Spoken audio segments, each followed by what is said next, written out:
How's it going, people? Welcome back to the channel. Welcome back to the Loose Cannons. Apologies for the delay. It's become the norm. It is the norm. But yeah, our bad. It's usually 5 minutes late. We're 6 minutes late today, so extra late by those numbers. But make sure you hit the like button same way, hype the video same way, and make sure you subscribe. Not only here, but make sure you go over to the Big Six, Gooniverse, Football First, Callers Disabled, all channels associated to this podcast right here. So make sure you associate yourselves to every single one of those channels, people. Show them some love. But yeah, we're here to talk. Premier League has kicked off. That's what Jordan said. Not quite, but I get it. The Premier League season is well and truly here. We'll bring out something else before the Coventry game, so we're not going to touch on that game too much. We'll talk about the Premier League season ahead. We've got predictions to come later on this week, so look out for that. Make sure you subscribe for that with the notification bell on for that. But in terms of today, we're here to talk about the Community Shield. City smoked, and any transfer rumours going around. You forgot to unmute yourself. And you literally warned us about that, and here we are already getting it wrong. So day one, we've messed it up. But fail. Sorry, I'm high off the Community Shield win. Obviously, second major trophy bagged in a few months. Takes Arteta's grand total to 5. That's one. I think I read that's 1 Premier League, 1 FA Cup, and 5 English Super Cups. This guy's might go down as our greatest in history. So I'm looking forward to seeing more. Big up Max in the chat always as well. Yeah, I'm excited to talk about it, man. That was a really encouraging performance. Hang on, Jay, but before we get to that, who saw Grealish? Yeah, come on, boys. Them touches are problems. Little touch. Martinelli regen. Are you mad? Regen, you know. I called it. Called it. I saw him playing and said, yes, it means he's not coming to us for sure. That's that rumor to bed, if you could call it that. But why were people on the Gooniverse in the comments also asking me, did you see Grealish? Like, this is good. Did you see the clip go viral, Jordan, on X? Well, yeah, I saw. Yeah, a few people sent it to me. Yeah. It was good. No, people.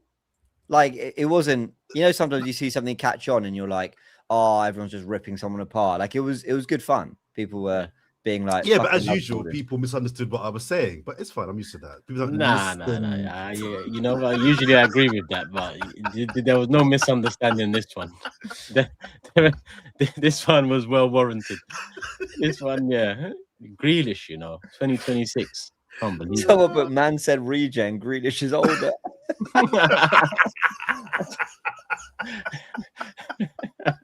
From Klaus.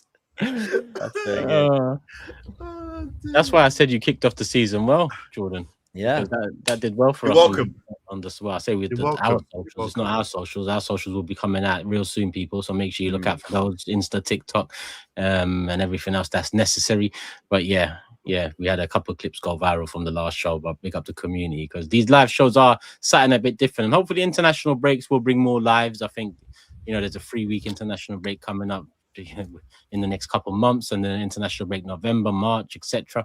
So maybe we make those live specials around those times, people. But obviously we'll be back to the pre-records come the end of the week. So get your questions, thoughts, all of that in the live, and then we move back to comments of the day in the comment section. So I'm looking forward to those, but it's been a while since kind of I usually check through most comments, but for the show in the season I check through all the comments. So yeah, hopefully people have been warming up. It's probably time for me to get back to time coding as well, isn't it? Probably. I've had a summer off. Yeah, probably. All right, go on. Let me get my notes up. Because someone did it the other day in the comments. No, not for this one. Not for. Well, right. You could, but I mean, for the pre-season, getting ready, getting warmed back when in. It's alive. It's so all over the gaff. It's true. It's true. You're right. Okay. Good, James, you're right. Yeah. It's true. No, I had that in mind as well. So that was a big reason why I didn't. As I was sort of itching to write a time code, I was like, "No, James, stop." So yeah, okay, all right, we'll bring him back for the pre-record. But there's someone in the chat who actually in the comments who did time code everything, and I felt really useless. I felt like sending them sort of a percentage of my commission, but here we are. I didn't even see that, but just me, he's a user that does the Big Six. But he's a legend. For years, he's been doing Big Six. We literally copy and paste it into the description. Oh wow! Sorry, and he doesn't want anything. People have actually argued with me under his timestamp, saying Why do you do this for him? He doesn't respect it, and I actually respect it highly. I've offered to give something in the past, like you know, when you're doing it for that long, it's like it's commitment. But That's very sweet. he just does it.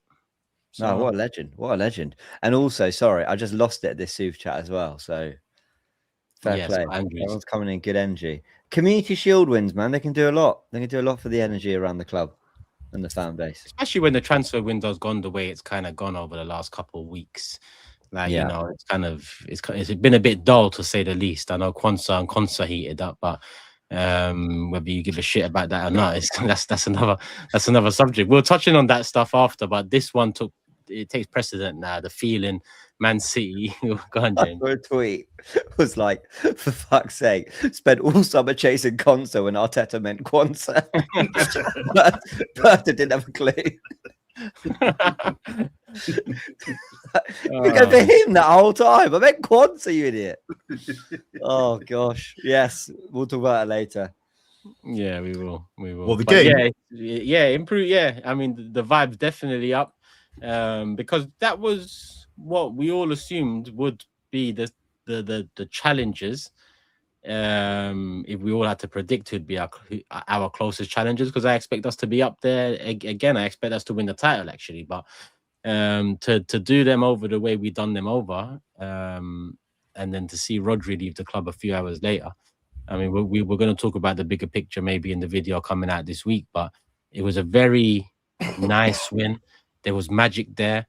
We didn't need much of the ball to get it done because the balance, in my opinion, was perfect. I was excited watching it, you know, because the attack was so productive and efficient when they did have the ball, when they did move the ball forward. That was just all round perfect. Raya made a couple key saves just to get him into the conversation too, kept him sharp. One of them first half, I thought, oof, you put it back in the danger zone, but it was actually one that dropped right in front of him, so I'd allow him. But all in all, team quality, couple standout performers, magic, excitement, 3-0, Man City, Maresca looking stressed, City fans not knowing how to act. It's a good way to start the season. And they've panicked. They're now getting Buadi through the door. They're going to pay a silly amount for him as well, albeit a very talented young player who I was excited about when we were linked. Enzo Fernandez, apparently those links aren't completely dead and buried, so there's a chance that they go big for him. We know Chelsea wants silly money for him. So, you know, I titled my match reaction as not we sent a message, but we sent a reminder. You know, I don't think you send a message in a Community Shield, but I think you definitely remind everyone, hold on, you know, like we're the champions from last year. We are better just for having Saka fit, just for having, some might say, Kai Havertz fit, or actually just getting Ødegaard back to his best. That in itself makes Arsenal a better side than last year. And City went with a very strong 11. And I thought Arsenal looked so comfortable. So I was watching it kind of on and off because I was with my family. I wasn't able to fully focus on it. So I rewatched most of it today. Arsenal was so comfortable. Now, if you score after 25 seconds, that's going to happen. But it's after 25 seconds with Ben White in a 6th position on the edge of the area and Calafiori up front. You know, so intent was there. It might be 25 seconds in and that settles you early in the game. But the intent was set from the off. Really good intensity. I love the squad depth. And the goals were really good. So, yeah, I'm excited to go into this. Yeah, I think I agree with most of that. I mean, if I'm going to be consistent, it is a pre-season game, albeit with a little bit more on it and a trophy at the end of it. I don't want to be a hypocrite and pretend now that wins matter. The result for me didn't matter. I didn't really care the result, but I did care about the opponent. That was for me more important. And the performance was really good. Can I interject here to slightly derail the convo for a bit? We'll pick up where you left off, right? The League Cup, when we were growing up, Jordan, was nothing, right? Until Mourinho and Pep made it something. For us, I wouldn't say nothing, but we used to use our under 18s, under 19s. Wenger was known for that. Man United used to rotate squad heavily for that. It was known as the competition to look at your youngsters, right? Yeah. Mourinho changed the vibe of it. Pep added to that, and over the years, it's changed, right? I feel the same with the Community Shield. I'm not overvaluing it now or overrating it. What I feel like it's it means more than it once did, in my opinion. Now, there's a common theme going around where you win it, you don't go on to win the league. But I'm sure there's examples dotted around where that isn't the case. But well, in terms of a match to start the season, I think over the years it has got a bit more, not importance because it's the same thing, but even when you compare it to other leagues, it's the one that runs true through Europe, whereas League Cup doesn't. So there's a, I'm with you completely, mate. I'm kind of with you. I mean, the difference is one's a competition, one's a game. To win a League Cup, you've got to beat 5 teams. You've got to do 2 semi-finals. To win a Community Shield, you got to win a competition. In the League Cup. Yeah, but the Community Shield is a game for winning a competition, whereas the League Cup is a competition. So I'm largely with you. I mean, it's definitely been devalued, and weirdly, the Community Shield has been more valued in recent years. So I'm with you in that sense, but I don't personally care too much for the result. It's a preseason game. The result was great, and I got thoughts on that. But it was more that we beat City that was more important. If we won that game 3-0 and we beat Wigan, I really wouldn't care. But the fact that it was City and the way we did it, that's more impressive to me. I think, as James says, I mean, City look, we'll discuss them maybe later on the next board. They don't look ready at all. There's issues there at all. And actually, I didn't, even before the game, have City as our biggest rivals. I've had for Chelsea for a while now as our biggest competitors for this title. I don't think they'll challenge us for the title, but I think they will be the team that gets closest to us. But what was also important for me to see was, again, how we played. And of course, when you score after 25 seconds, that sets the tone. And that may be the reason why we went on to do what we did. But let's say City scored after 25 seconds. There's a world in which they win the game 3-0 because that settles their nerves. And we're a little bit like, what's going on? I don't know. It probably wouldn't have happened because I think we were just better anyway. But we just don't know. But I was really impressed with how we played, guys. I loved how we got the ball forward earlier. It was very evident that we got the ball forward so much quicker. Now, that might be because City, as a big club, give you more space because they want to attack you. If that was against a mid-table team, say Fulham, they might have just banked in, and then you can't get the ball forward earlier because there's no space. But regardless, I love that we got the ball forward so much quicker. If we can go to players quickly, I thought Odegaard was just, he was brilliant. And I've not watched all the preseason games. The ones I've seen, the only player apart from Solis that has remotely impressed me was Odegaard. I watched one game that he played, one of our recent ones. And was it Odegaard? Yeah. What game was it? What games did he play in? The last no, two. Odegaard. One of the last two I watched him play. Two. Not the last one, because I missed the last one. The one before that, I just thought he was brilliant. And I think if we get a fit Martin Odegaard, I think we have got the Odegaard of 3 years ago. He looked sharper. He's taken less touches. He looked more creative rather than trying to retain possession, which has been the big frustration for us. Odegaard looked really good. It's a Community Shield. Both teams have changes. No one's get injured. I get it. So let's not read too much into this result. But Odegaard just looked like he set himself a benchmark, for the rest. There of the you go. Season because he's got that in him. We've seen that across a season. We know it's there. We saw that at the World Cup. I think for Norway, he was that player. You're right, Turkish, because unless I want to be consistent again in that I was the one saying that I would have sold him. So after the season finished, we were talking about the celebrations and looking forward to the next season. I was the one saying Martinelli, Ben White, Martin Odegaard, and somebody else. I'd be looking to move on. So I was the one that was saying, I think it's time to, I use the phrase, end of a cycle. Let's go into a new cycle. The World Cup for me was like, oh, Odegaard is still Odegaarding. Let's not let's not move him on too quickly. And he seems to have continued that on. Let's see if we can get 10 games in a row fit, and then we can really have that chat. There's no point having a good player that can't be fit. But he really impressed me as well. And our general play was just really, really good. I thought we should have scored 2 or 3 more. I thought everyone played well, bar Madueke. I thought he was the only player that didn't play well.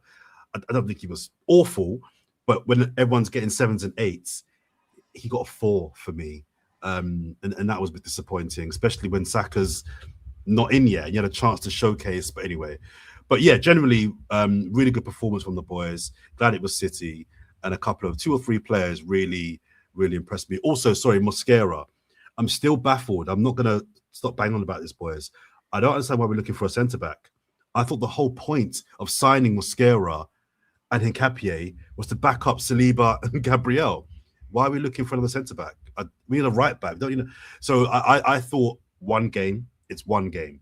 But I don't understand why Mosquera can't play until Saliba's back fit. Am I missing what's going on? He's really good. He's really good. I do get the centre back thing more, but I think we'll discuss that in the transfer section. But yeah, a lot of people are wondering that too, Jordan, and the right back thing continues to come up. So we'll go into that. I back everything you said on Ødegaard. The only thing I didn't agree with, and that's it's nothing you said that I don't think is true. It's just my standing with Ødegaard was I still wanted one more season of him. For all my criticism of him the last 2 years, I remember you saying, yeah. Yeah, I hadn't got to a point where I was ready to move on just yet. I thought one more season just to see, because I felt like our whole midfield was imbalanced, really. And I felt like our whole, not imbalanced profile-wise, just in terms of the way we use them. And you know what I loved about yesterday's midfield was any one of Lewis Skelly, Guimaraes, and Ødegaard can pick up the ball deep or receive it in the half space, or like it felt very fluid. It feels like a midfield three I'd love to see plenty of in the Premier League. And then they come off, and Rice, Zubimendi, and Eze come on, and Mourinho's not even got on the pitch. I mean, the midfield depth is an absolute joke. And I do understand why Waneri might have to therefore move on. Now, people will say we could play on the right, and Madueke struggled, as you rightly said, Jordan. We can discuss that later too. But the midfield depth is unbelievable at the moment. So I thought that was really encouraging. But I'm glad you picked out Ødegaard because, you know, again, I think you're being very honest about it. You know, let's not get too carried away. But you're right. The World Cup, he was great. I think he looked good in the Burnley game when we won the title, in that game when we won it 1-0 or whatever. You know, I think this has been a little bit of, it's been stretched a little bit further than just a few preseason games. Same with Kai Havertz, by the way. I want to shout out Kai because not just because he got the goal. I thought he had a good game. I don't think he had a great game. But Kai Havertz's last 3 goals for Arsenal are City in the Community Shield, PSG in the Champions League final, and Burnley when we needed a goal to win the title at 0-0. So he's popped up with some big moments, to be fair to him. You know, Saka's looking sharper. I think what I'm trying to say is there's a lot of players who are in a really good moment in terms of like individual form. And you need that as much as you need the collective and the coaching to be good. You need players to just bloody feel good and want to express themselves. That's what Lewis Skelly does for the first goal. Calafiori is galloping into the wilderness and he's decided he's going to be up front. And Lewis Skelly's gone, yeah, I'll take it on the half turn. I'll get past Phil Foden. I'll thread the ball through. And that all comes from players feeling good and wanting to prove themselves. And that can be huge for us this season as well. And I think it's important, sorry, Turks, before you come in, that we don't get lulled into a false sense of security, though. I was one on the last pod saying you've got a big squad, use those players and coach them to be a 10% better, 20% better. But I do still feel like we need a left winger and a right back, or a striker and a right back. And again, I've got thoughts on strikers. We'll get to the transfer a bit later on. But let's not let yesterday cloud. Because what I don't want to happen is I don't want to get to November, December, or even after the next transfer window in January, and we're still debating players that we need. And we're like, oh, we need. Get the players you need now. And if we come second or third, then at least you equipped yourself and gave yourself the best chance of winning the league. Don't get into the season and then you're like, oh, but we need. Get the players now. Get the squad in. Don't get comfortable. Get the guys in now and get the guys out now, so we can at least tool up and give ourselves the best chance. Of retaining this title. I think it's hard for us to do that, but I'll save that for the transfer. The transfer bit. I think Ødegaard deserves the lead when we're talking about players as well. So you've both mentioned him. I'll mention him as well because that's what I want to see, and I think he can be the one that benefits the most out of Bruno Guimaraes coming in. Over the last few weeks, I spoke of Lewis Skelly benefiting and reasons being because of the rumours. But the reality is, with Guimaraes behind him, with Declan Rice, with Lewis Skelly, with Zubimendi, Marie, Ødegaard has an abundance of midfielders that play for him, play for the 10. You saw it. Yeah. He was so much more higher up. You saw it. He wasn't getting the ball from the keeper. He just needs Right. to continue doing that, because there was a time I used to look at Mikel and say, it's Mikel that's done this to Odegaard. And then Mikel came out with a comment about a year ago, maybe just under a year ago, saying that's just the way he plays. You know, I don't ask him to do that. It was pretty, blunt when it comes to, things Arteta says. It's not usually that blunt in the way he said it. He didn't say it in a derogatory way. He just said that's him. So then obviously a lot of that focus then shifts to Odegaard. That's why a lot of us included were questioning his position and role in the team moving forward, captaincy aside, and, quality, will he turn it round? And with James one more year, and we've spoken in the past few weeks about the onus is on Mikel to get a better attack out of this squad. What Jordan said, I don't think we are capable of adding everything we need now in the next 2 weeks. We are still going to be saying we might need this in January. We're going to be definitely saying that next summer, because we need a sprinkle of magic in the attack. It's not one granule we need. It needs to be a sprinkle. That's 2-3 at the bare minimum. We'll probably get one in. We'll talk about transfers, but Martinelli not being there, Jesus not. Hopefully that means something. Ranieri news, we've already heard it. We'll speak about it. But Odegaard, he could be the key to it all, because a 22-23 Odegaard into what we had last season, it's the exact thing we're missing in that area. The exact thing. We could all talk about what we need in that area now looking around, but the reality is we need what Odegaard was 2 years ago. That's why it's a big season for him, because the conversation has been there and the conversation will remain there unless he continues doing what he done yesterday for the foreseeable future, which is on the ball. Look, Solis, we're going to talk about him as well, but when Solis gets the ball, I think he's going to do something. Because he's in a position where if you get the ball, your role is to do something. So that's the first thing I like from my attackers. In the first couple of touches, are you going to do something? A lot of the time, it might be a decoy. With Odegaard, it became a point where we know he's not doing nothing. He'll get the ball and recycle it. He'll get the ball, pass it back to Saka. He wasn't taking any risks. It became very stale. Yesterday, he took so many risks. Not just in the final third, in the center of the park too. He was leaving, man. A drop of the shoulder, a shimmy here. I like you when you're moving forward. I'll go back to what we said the other day. And he moved forward with it yesterday. So the slate has been cleaned. It's a new season. Don't let the rubbish from the last couple of seasons come back. The only way it can come back is if you start performing the way you did last season. With that performance against City, hopefully that's the platform for Odegaard to think, you know what? Fuck the defense. Because that's what I want the attackers to. At times, I want them to think that. Fuck the defense. I'm here for the attack. He's really key. Sorry, James. He's really key for us as well, because I wanted to move him on because I just felt like we weren't going to get the Odegaard of two seasons ago. And he's our chief creative hub, if you like. And he wasn't creating anything. But this season might be the season where number 10s have to really stand up. It's a big year for Cole Palmer. It's a big year for Phil Foden. It's, Bruno Fernandes comes in as a player of the year from last season. And Odegaard as well. It's a big year for Wirtz as well. Another number 10 in the hole. And if Odegaard can play like he played yesterday on a regular basis, he could trump them all. He could really be the creative hub that gets a bit more out of whether it's Havertz or Gyökeres, that links up with Saka again that we saw 2 years ago, even get something out on the left side of whether it may be Martinelli or Solis. So he's the most important player in our attack in that sense, because if Odegaard is on form, everybody eats. Everybody benefits. When I go to the Arsenal, watch them live, I've commented about seeing Declan Rice and how physically imposing he is and how much ground he eats up as a monster. But I've also seen Odegaard up close. And technically, I know people are saying now Lewis Skelly's our best player technically. It's Odegaard. Odegaard, technically, the ball at his feet is the most gifted player we have in the squad. He can do so much with the football that is just nuts.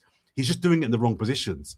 But if we can get him doing it 30, 40 yards up the pitch and let him go with the ball quicker, I'm telling you, he trumps Wirtz, Foden, Palmer, Gibbs White, all those 10s. He trumps all of them in my opinion. And the guys around him they'll benefit and they'll eat for sure. Well, if you'll indulge me in some nerdiness and tactics for a second, when we were linked to Morgan Rogers, I think a lot of things we were saying, or certainly what I was saying, was you're going to have a powerful ball carrier who could sit in the 10, who's going to get lots of shots at goal, find the top corner, who's going to make a lot of underlapping and overlapping runs to support Saka. I was talking about a real out-and-out 10, someone who's going to just have an impact on the final third. But my favorite teams ever, whether it be, and when I say favorite, I mean some of the best to watch, the Centurions, for example, Barcelona under Pep Guardiola. These teams never had out-and-out 10s. They had just this unbelievable wealth of creativity in their midfield three, loads of fluidity, lots of ability on the ball. So when we didn't sign Morgan Rogers, I wondered, well, what are we going to do? Well, we've got to keep Ethan Nwaneri then, or we've got to have someone who's going to play in the pockets with Ødegaard because Ødegaard might drop deep or whatever. And then what we saw yesterday, I thought was an example of actually how Arsenal don't need to add another 10 type player or force Eze or Nwaneri into that position, because with Ødegaard, Zubimendi, Rice, Bruno Guimaraes, Lewis Skelly, and Merino, 6 players there. You've got 6 players who every single one of them can play in the build-up third, in the middle third, or the attacking third, and they can all be really fluid. And what it doesn't make Ødegaard the 10, go and be super creative and make everything happen. It allows him to do a little bit of what he feels naturally comes to him in the game, while Bruno Guimaraes does play some riskier passes, or Lewis Skelly bombs forward a little bit more. It's just pure fluidity. When we talk about João Neves and Vitinha, everyone debates, well, who's the 6 and who's the 8? Well, there isn't one. They are both 6s and 8. Fabian Ruiz too. They all just pick up different positions and they're incredibly fluid, and every single one of them can do it. So having chased Morgan Rogers and me thinking we'll end up in the 10 and end up central, I'm now looking at Arsenal going, we now don't need a 10 at all. Forget missing out on one. And I know it was very reported he was going to be a left winger. But if you've got Kai Havertz dropping in deep, or if we get another striker, let's see, then that midfield 3 can really just kind of start to control games. Because last year on the ball, we didn't control enough games in midfield. But we've now got, like, Bruno and Ødegaard allow you to do that. Zubimendi, if he can get to the Zubimendi we thought we were getting, can do that. Lewis Skelly's been such a breath of fresh air in midfield. I think we only discovered that in April last year. I love how the midfield has evolved so quickly in less than a year. I feel like we've taken strides forward in what we want from that area. Do you think? Because I think so. Apart from the initial period of the season where, funnily enough, Ødegaard actually did start the season well, just when they had those 2 shoulder injuries, where it was Ødegaard, Zubimendi, and Rice, there was a short window where they were clicking quite well. But after that kind of window, I'm not so sure the midfield really did work for me. I thought we got through because the midfield was okay in large parts, and defensively we were just the beast. But I'm not actually sure the midfield did work last season. Something didn't quite on a consistent basis work for me. But if we can, the midfield 3 we saw yesterday is the midfield 3 I wanted to see, and that's the midfield 3 I want to see start the season. That's the 3 I want to. Do you know what I mean? I completely agree. I think last year our best, Eze was quite close to Gyökeres as a bit of a second striker, and Rice and Zubimendi were basically they were road running over everyone. Like, the physicality was extraordinary. I think this version of our midfield can have a lot more of the ball. I'll give you an example, right? Do you remember when Merino played in the 10 away at Bournemouth? Like, Arteta could have started Nwaneri, but he went with Merino. And we were all like, why are you doing that? If he did that today, I wouldn't have as much of a problem with it. And it's not because Merino's the 10 and trying to recreate what Ødegaard does. It's because Merino with Bruno Guimaraes and Zubimendi, I mean, it's got plenty of creativity in it. Everyone takes creative burden. It does. You got a box crasher in Merino. You got an elite passer in Guimaraes. You got a tempo setter in Zubimendi. I think what I'm saying is you could pick any one of those, or 3 of those 6 players I mentioned, and actually there should be a real blend of profiles there. And I've always wanted Arsenal to move towards more of a flat 3 rather than like a really clear 2 and 1, or a really clear 6, a really clear 8, a really clear 10. Because I just think the best teams have always had incredibly fluid midfields in which everyone can do a bit of everything. Makes you less predictable. Now, Ødegaard ran the show yesterday. But Bruno Guimaraes already in 2 appearances has shown a willingness to try put the ball over the top or thread it through the lines. What did you think of his performance, guys? I thought it was okay. Yeah, I saw a lot of praise for him, and I think there was a little bit of shiny new toy thing. Yeah, he was okay. He was okay. He gave the ball away at one point where I think they nearly scored. There was one point. Do you remember when he made a really good underlap? I think Madueke, one of the best things he did was he backheeled it. Yeah. I think it was Bruno, or somehow he got the ball on the underlap, and he should have just fired it across to Kai, but he delayed it.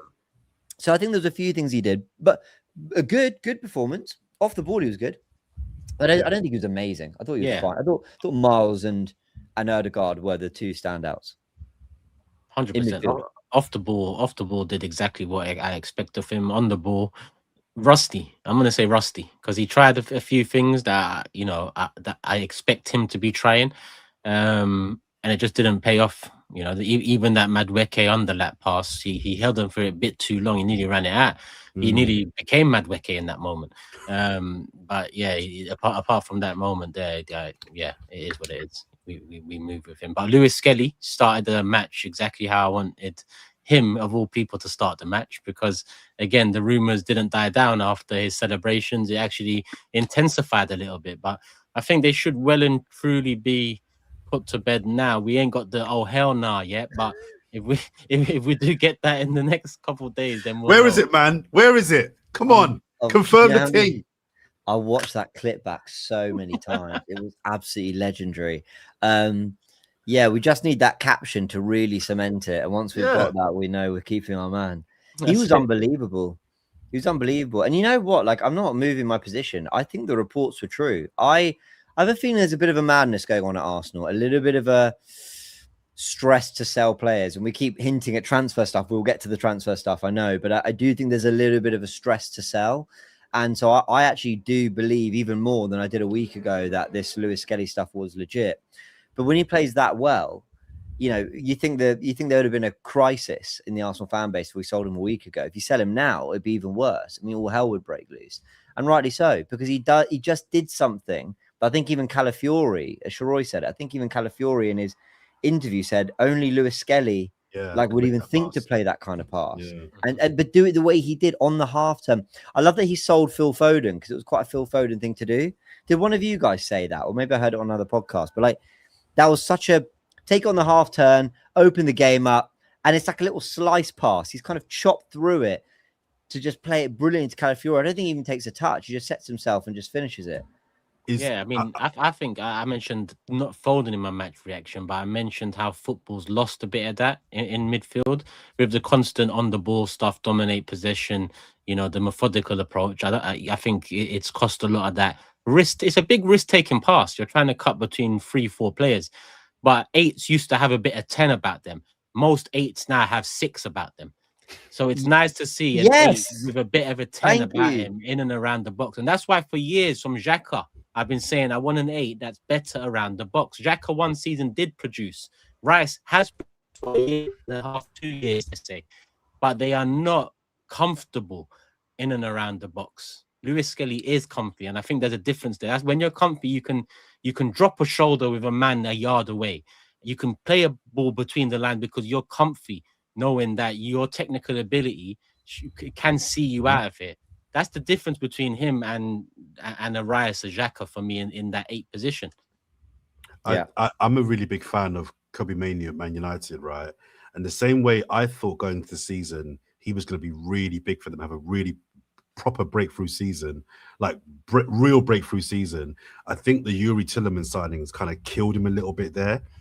Is anybody else concerned that the same applies with Lewis Skelly and Bruno Guimaraes? Not if my theory is right. If my theory that we're going to play a flatter midfield 3 and that we could play quite a lot of those different combos of midfielders and it worked, then no, not for me. Like, you're right. Turkish said it so well there. 8s used to have a bit of 10 about them, like Fabregas, Thiago, players like that. And now they've got more 6 about them, whether it be an off the ball presence or ability to get about, which is why I love the Bruno Guimaraes signing, because that's an 8 who's got a bit of 6 and 10. He's just like an all-round midfielder who can do a bit of everything. So I think if Arsenal and Arteta are going down more of a fluid midfield route, Lewis Skelly will be absolutely fine. He could play at left back and invert, and he'll do the exact same job. He could play as one of the 3 with any one of Guimaraes, Rice, Odegaard, Zubimendi, Marino, and he might still be the most creative passer. I mean, as much as Odegaard was amazing, and that ball to the back post to Solis was fantastic, the most creative piece of magic from central midfield was Lewis Skelly's pass into Calafiori. It was absolute genius. He's got a bit of Jack Wilshere about him, hasn't he? I love that. Yeah, he does. He does with that left. The way he's he looks so left-footed, but he doesn't let that cost him. You know, Yeah. in terms of he's predictable with what he's gonna do, but he's technically good enough to get it done. Do you get Yeah. what I mean? Like, 100%. For me, Lewis Skelly starts 35 games this season in all competitions, and I think that's a big hope so. improvement. Hope so.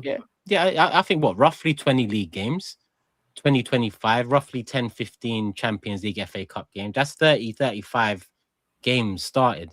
It's a step up from the last 2 years. Bruno's then he's Sorry. actually 29. I know people saying then he's actually 29, going to turn 30, and that's where the transition starts to come in, where Bruno might need to be rotated a bit. Declan So already needs to be rotated a bit. So Lewis you think Lewis Skelly gets 20 odd starts in the league this year? Yeah, I do. He should start the season, right? Mm.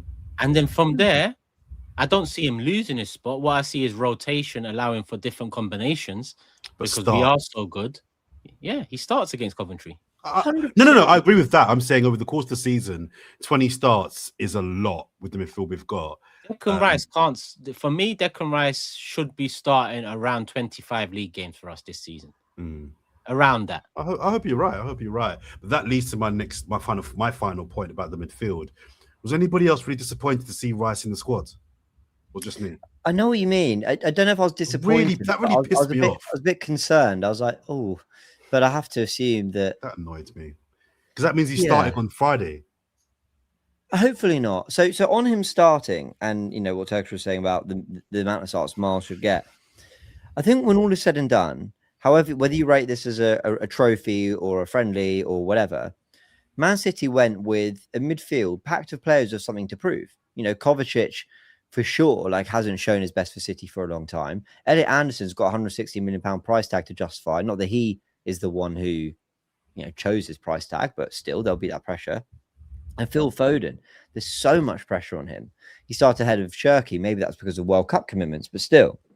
Now, in that midfield three, where City had something to prove, our midfielders maybe didn't take control in terms of have the ball and kind of dog walk them all around the pitch, but they had them exactly where they want them the whole game. When we were on the ball, they couldn't get near us. When they had the ball, they couldn't really do a lot. They had some chances. I don't think they were totally toothless, City, but Arsenal were pretty in control, and the last-ditch defending got us through when they did pull us apart a little bit.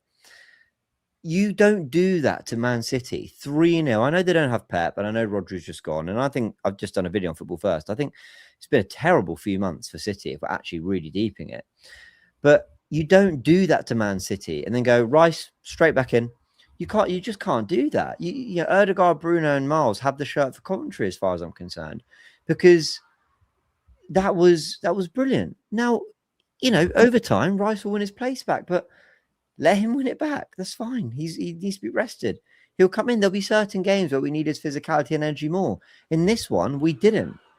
And isn't that amazing that against Man City, we can win 3-0 without starting Declan Rice? It's something that we spoke of, and I've mentioned it, Arteta needing to improve on the way we attack, transition, whatnot. He also, I think between that and improving how he rotates and uses the squad is the last two things he needs to do to start moving his name and the trophy cabinet with it to a more elite status is, because last year we talked about squad depth and there's still a couple players there that got ran into the ground. I think this season with the midfield, I say Rice should be starting around 25 because of his condition now. If we want Rice to be top for the next 3, 4, 5 seasons, then, I think this is the season to maybe look at him as the one that doesn't start 30, 35 games like he's used to. He's been doing that for how many years now? And his excerpts for us in the last couple, I think now you've got a Lewis Skelly, a Zubomendi, a Bruno Gomares. You're well stacked in that department. So Rice doesn't start the season for me. I won't say he has to win his place back because that sounds like he's lost it. Yeah, it's a fair point. Yeah. He will come back when he needs to come back. The intensity of football and the way we play now, you're at risk of being cringe, like calling your bench finishers. You could have 4 starting midfielders across the season. Yeah, you could have 4 starting midfielders because they could all get 25 to 30 games in the league. As to some extent, they could all get 10. It can weigh up the same come the end of it because we are going deep into competitions. So for me, the first half of the season, if possible, is get Rice back to full conditioning. Yeah. Because Agreed. at least we've got that there. We haven't got that for Saka. I don't think Madueke is good enough, but we've got that for Rice now. And get him back to one, because if we get Saliba back halfway through this season and 100% Declan Rice by the time halfway hits, we dog walk this league. I totally agree, and that's why I was disappointed. I was like, I think we were winning 3-0 as well at the time, if I'm not mistaken. Was it 3-0? Yeah. Like, why is Rice even in the squad, let alone coming on? I said a couple of pods ago, I'm saying to Declan Rice, brother, I don't want to see you till November. I don't. I don't. I'll see him. I'll see 20 minutes, 25 minutes. I'll see you. I think Arsenal could do with being really open here about Declan Rice's fitness and condition, because around the World Cup, it felt like every England game, it was kind of like a battle whether he was going to be fit for it. And then we found out about this nerve issue that runs up his hamstring to his lower back. And you're thinking, oh my word. So not only does he look cooked on the pitch, it was touch and go whether he was going to play these World Cup games. Then we're finding out about all these other issues. Now, if he's got on the pitch, it will be because A, he wants to be on the pitch, and B, because the physios have basically looked at everything and gone, you know what? Actually, leaving him out completely cold isn't good for him whatsoever. Just keep him ticking over slowly and give him some competitive minutes. Just don't start him yet. Don't get him playing super intense 70, 80, 90 minutes yet. Then the club could do with just, or Arteta, whoever, maybe he has spoken on this, Mikel, but just coming out and being really upfront about it and being like, this is what he's had, and this is how we've been told to manage him best. Because I agree with Jordan. I also saw it and I went, I'm not sure. And it only takes for him to get one injury where then everyone goes, see, we told you. And it's like, we did, but also maybe there was still good reason to play him. I'm sure Arteta isn't seeing a 3-0 up, absolutely in cruise control, and fancying just risking Declan Rice. I'm sure he's not doing that without good reason. Somebody in the chat has just put gone till November. Hold tight, Wycliffe. And everyone's like, no, November's not far away, guys. People need to, in the chat, need to understand November will be, the season starts this week. It'll be November very, very quickly. That will come very soon. And as Arsenal fans, if there's one thing that we should by now understand, it's a long season. It is a long season. He will play every game for England. He'll play most of our Champions League games. I don't think it's too crazy to suggest that we give him the first 2 months off. I want Declan Rice fit for February, March onwards. That's when the title running really begins. And as I think James said, we do have a backup now for him in a way that we don't with Saka. So while we've got that cover, I think we can beat Chelsea without Rice. I think we can beat City without Rice. I really do. So why is everyone November? No, brother, let the guy rest and let him get right so that he can beast from Christmas onwards. Just my take. Yeah, I mean, I wouldn't go too far as to say gone till November. I'll say 15, 20 minutes a game till November. I think that's part of keeping him sharp and match ready to go come January. I think that the out cold is completely, I don't know, you're risking it there. 10 minutes here, 15, 20, but he does need something. And I think we're in a position now where we can look. Rice missed. I always remember this. He missed Villa last season. We smoked him. He wasn't there yesterday against City. Yes, it's a glorified friendly, but Anderson had more to prove on that pitch than anyone. Foden had more to prove on that pitch than anyone, and we stood firm in that department. Yeah. They couldn't get through it. So for me, Rice can chill, man. He needs to be open and honest with it as well, because I know Rice is a guy like the old school footballers. I'm good, boss. I'm good. I'm good to go. I feel a little something is fine. He ain't a guy to, go missing. But right now, brother, now's the time to go missing. Chill out, relax, get yourself back to what you need to be, because the way he was walking come the end of last season, it didn't look good. He was walking worse than Marino, and Marino his leg was broke or whatever was wrong with him at the time. Someone's just put, you ever tried to eat overcooked rice? It ain't good.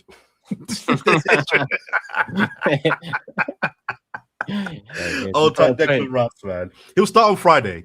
I bet he starts on Friday. No, I don't think he will. Nah. How much you want to bet? You actually want to bet, or are you just saying that? Yeah, let's bet. Let's bet points on the prediction table. Nah, because that's a risk, because then it makes the game unfair. Oh, all right. Okay. I'm 500 quid? I'm not Infantino, bro. I want my leagues to be run proper, man. Couple grand? No. It's a I'll put cheeky. it down. It's a cheeky 10 or £20. Oh, No, all Nando's, right. Yeah. Well, you're Right. saying all right. Hey, well, you don't. I'll go up. You wanna go up? I tell you I what, ain't got Turkish LDN money, so let me just hold I it ain't down. got You know what I money mean? either. Listen, I need to make money. That's what I'm trying to do right now. All right, score. Rice ain't starting against Coventry. You know what? I You're a think new you will. father. I don't even want to take your money. Rice ain't starting. That's it. I do. I don't care. That's true. Yeah, you can. I'll do. I bet both you punks £20 each. Let's go. No, I loser bet buys. you- You buy Otherwise, some why would he Nando's. start? Buy some Nando's. Buy some Nando's. I'll send it to you via Uber. What? No, not a Nando's. That's on the business anyway. So he gets that's no. We'll bet. I'll take your 20 because you're being a bit too. Bit too brazy. Is that what you're saying? yeah. Yeah. You're being Yeah. Unlike Turkish, I don't want to take your money. You've got a baby, and I wouldn't do that to you. So Taking fill our baby's mouths, but it's fine. I just don't see why you play him. Why would you play him yesterday if you're not going to start him on Friday? Makes no sense. But anyway, minutes in the tank. Can we talk about Solis? Yeah, we can. Trying to come up with a clever play on words that involves the words Alexis and Sanchez, but I can't think of one. You're going too far. Yeah, you're doing too much there, James. Alexis. Yeah, cool. All right, cool. Yeah, You look good again. You look good They again. look good, and Did he? I think he did. I think he had. I think if we get out our mind that he's not a touchline, I'm going to destroy the fullback 5 times a game winger, but actually he's just a really productive, efficient, intelligent player. Yeah, efficient's the word. Yeah, I thought some of his, but also I don't want to reduce him to just like, I don't know. Yeah, again, someone who just makes good decisions. I mean, there was a few moments. It's a real small one. I remember Kai Havertz held up the ball and played it wide to Solis, and he had nowhere to go going forward. Like he could have carried, but he just did like a couple little feints, cut back inside, and then just rolled it into an oncoming midfielder, and suddenly the game opened up. It's little things like that. Rather than just sort of head down, I'm going to charge up the pitch. He's just kind of calm, composed. I think the assists he's got, I don't know, Jordan, you might have heard me talking about this on the Gooniverse. When I watched all his assists for Club Brugge last season, loads of them came from him just like rolling it to players on the outside of the box. Now, more often than not, you're always crediting the guy who's then thunder punted it into the top corner, right? You're going, well, he scored the goal from 20, 25 yards. Well done. But he did it so often in his time at Club Brugge. I started to go, he constantly knows how to roll it to players in the right area. So then he gets 2 assists yesterday. Now the Havertz one is a nice header across the box for Kai. He does well. But he does it again for Ødegaard. He drifts inside. He doesn't go for a shot. He doesn't find the far corner or whatever. He just rolls it perfectly into Ødegaard to take the touch, go around and finish. And what a fucking cool finish, by the way. And I'm like, this is no coincidence. Like he knows how to pick out a player like with the right way to pass, the right timing. Bam! Now go put this away. It's a little superpower, and I don't think it's never really going to look great on the highlight reels. It's just a pass. No, you're right. But it's really intelligent. So I always had that in my mind when I looked at his stats and his assist map and his comps or whatever. You know, you don't get 29 assists by accident. And now he's got assists. What? He got a goal against Girona. He got an assist against Betis. I think he got another assist for Waneri against Dortmund. He's got 2 assists in this game. Apparently, he got assists in the behind closed doors games. So what's that? It was that 5 assists and 1 goal already in his appearances for Arsenal. It's like, okay, maybe this guy really does. He's an output machine. Maybe this is something he does. He just knows how to get GA and be really decisive in the final third. With that, he's got the work ethic, and he seems like a really humble player. Doesn't rate himself too much. Yeah. Like he's trying to play for the team. But do you know what else I loved? He did this twice. David Raya pinged the ball up the pitch, and then Ødegaard did it as well in the second half. Bam, touch. He, in the middle of the pitch, back to goal, sets us going forward. I'm like, that's quality. That is so good. And at £34 million, as a player we didn't know too much of, he used to be at Norwich and then played his best football in Belgium. I think we've sort of underrated, potentially, how good he might be. Because Arteta's treating him like the bona fide starter. You are to the point of Martinelli being left out the squad completely. No, I'm Solis. You're my left forward. That's quite a big commit from Mikel already for a player that most of the fan base weren't that convinced by. I think the Vinny stuff comes in where it probably wasn't the ideal, but I do think it's quite damning in what you're saying on the Martinelli case, which we'll again touch in on shortly. But yeah, I'm with you.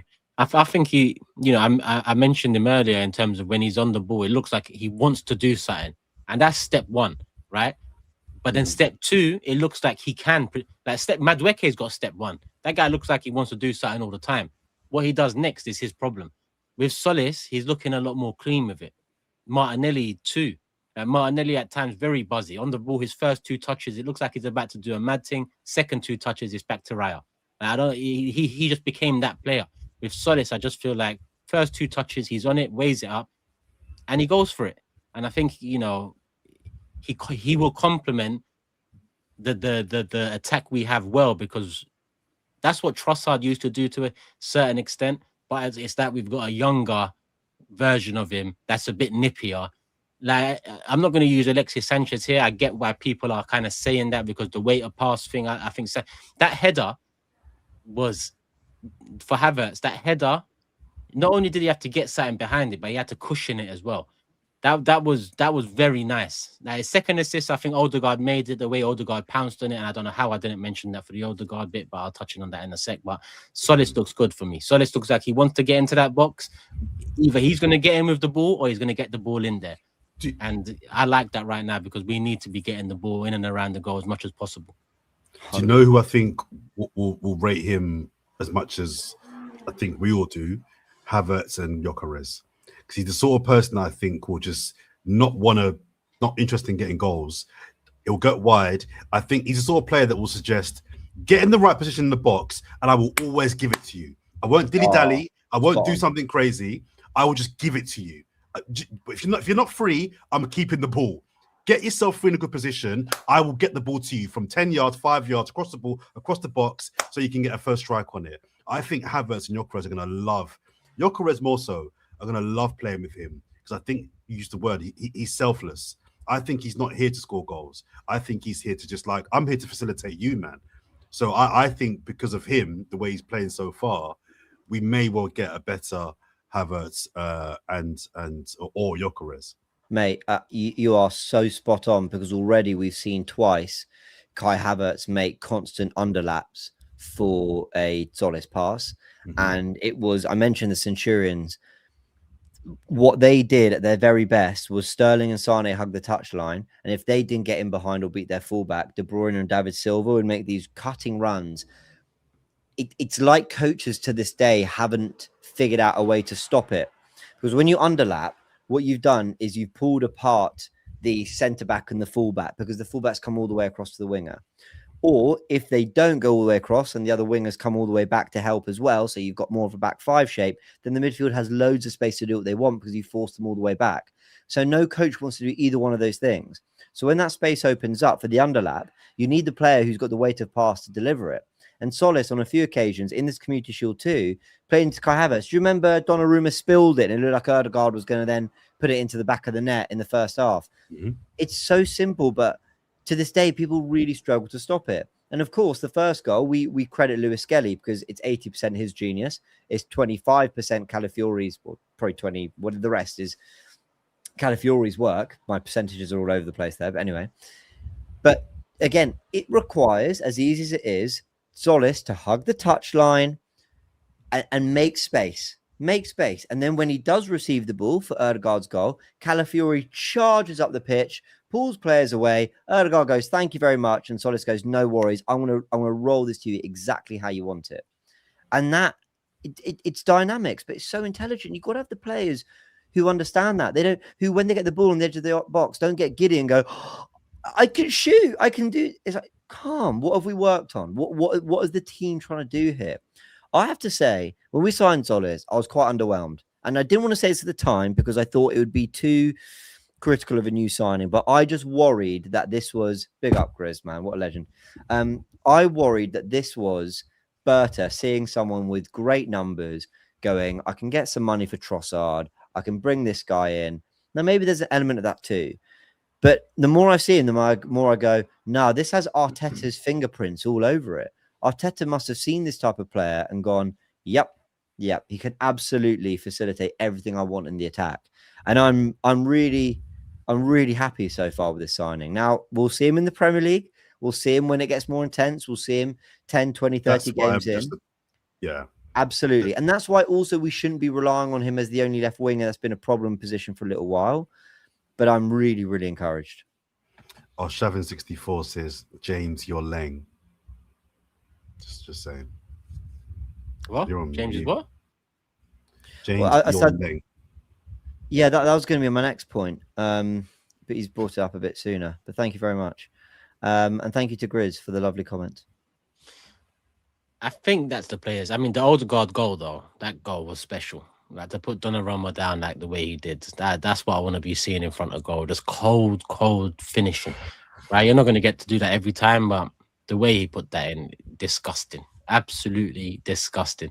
Donnarumma had a bit of a mare, in my opinion, all round. Because even the Havertz bundled it in. I don't think he got the connection he wanted to, but Donnarumma was a mess. And then, yeah, that was that. Just while we're on Man City, Turkish, I mean, they didn't look good, and I think we've all caveated with there's changes. There's not their full 11. It is a high-profile friendly. So it's close to it, though, bro. They were more full strength than we were.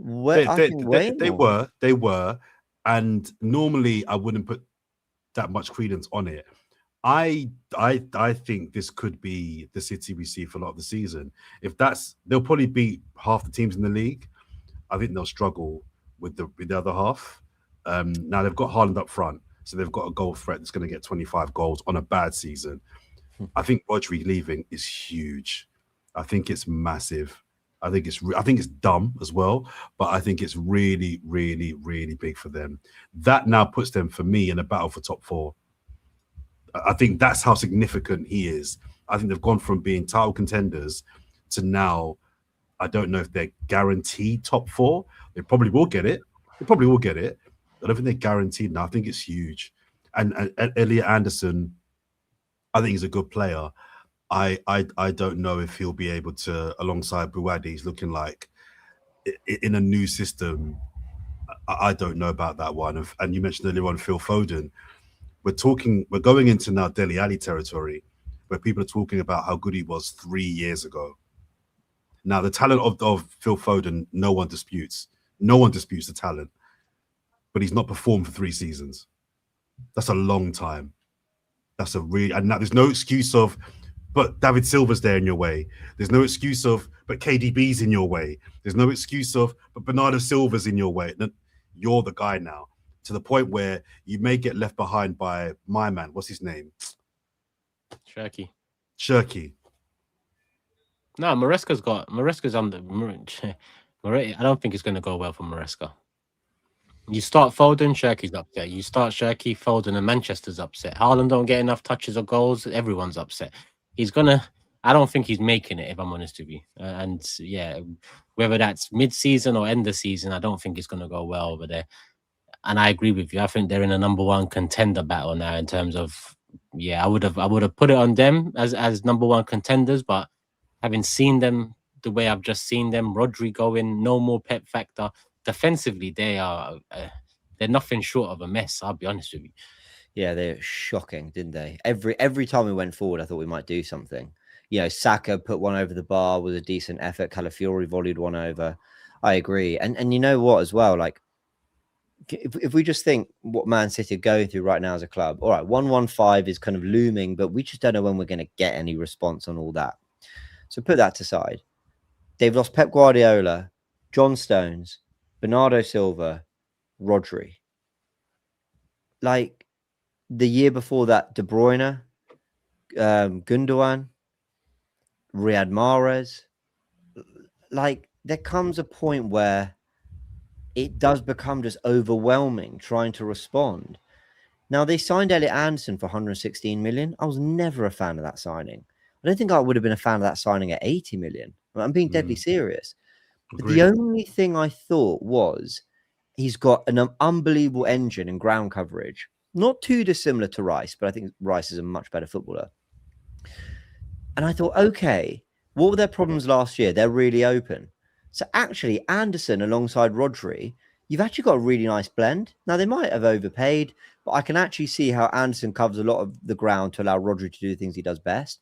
In this modern Premier League, that might have worked really well. You've now gone and sold Rodri. Now Anderson is your marquee midfielder. He's your guy. He's your general. What at a young age in his first season with that price tag, as a profile of 6, that's miles from anything City have had for years. Years. You know, their central midfielders have been Toure and Gundogan and Fernandinho and David Silva and Bernardo and Rodri. And now it's Elliot Anderson. I like the player. I'm talking as a type of player. I think they could be in big trouble. And the thing is, you don't write them off because they've got Haaland and they've got such match winning quality that I'm like, their squad is actually still a joke. For all the players they've lost, it's still a joke. And some might argue it's better than ours. I don't think it is, but I've seen online some would argue they still have the best squad in the league. I don't think they do. I'm with you, Jordan. I don't think they do. The attack, though, does a lot of the carrying for that. But take out Haaland, they don't get top 4. Oh, I think Shirky, Semenyo, Foden, Doku. Sorry. Shirky, Semenyo, Doku, Haaland is the best front 4 in the league. That's pretty exceptional. Yeah. And that will take you a long way. They might just score goal after goal after goal, and that might be enough to sustain a title challenge. But it just feels like there are a lot of hurdles for them to overcome. Let's see. Yeah, I agree. We'll talk more on the video we're going to do this week in terms of season predictions and whatnot. May I just give you the news very quickly? It's not Arsenal related, it's Chelsea related. Matt Law 2 hours ago, Todd Boehly and Mark Walter open to selling their stakes in Chelsea to Clearlake Capital in a deal that would value the club over $5 billion. So Todd Boehly already wanting out, it looks like. That's not good. That's not good for us. What are you thinking? They're not happy with Clearlake either, right?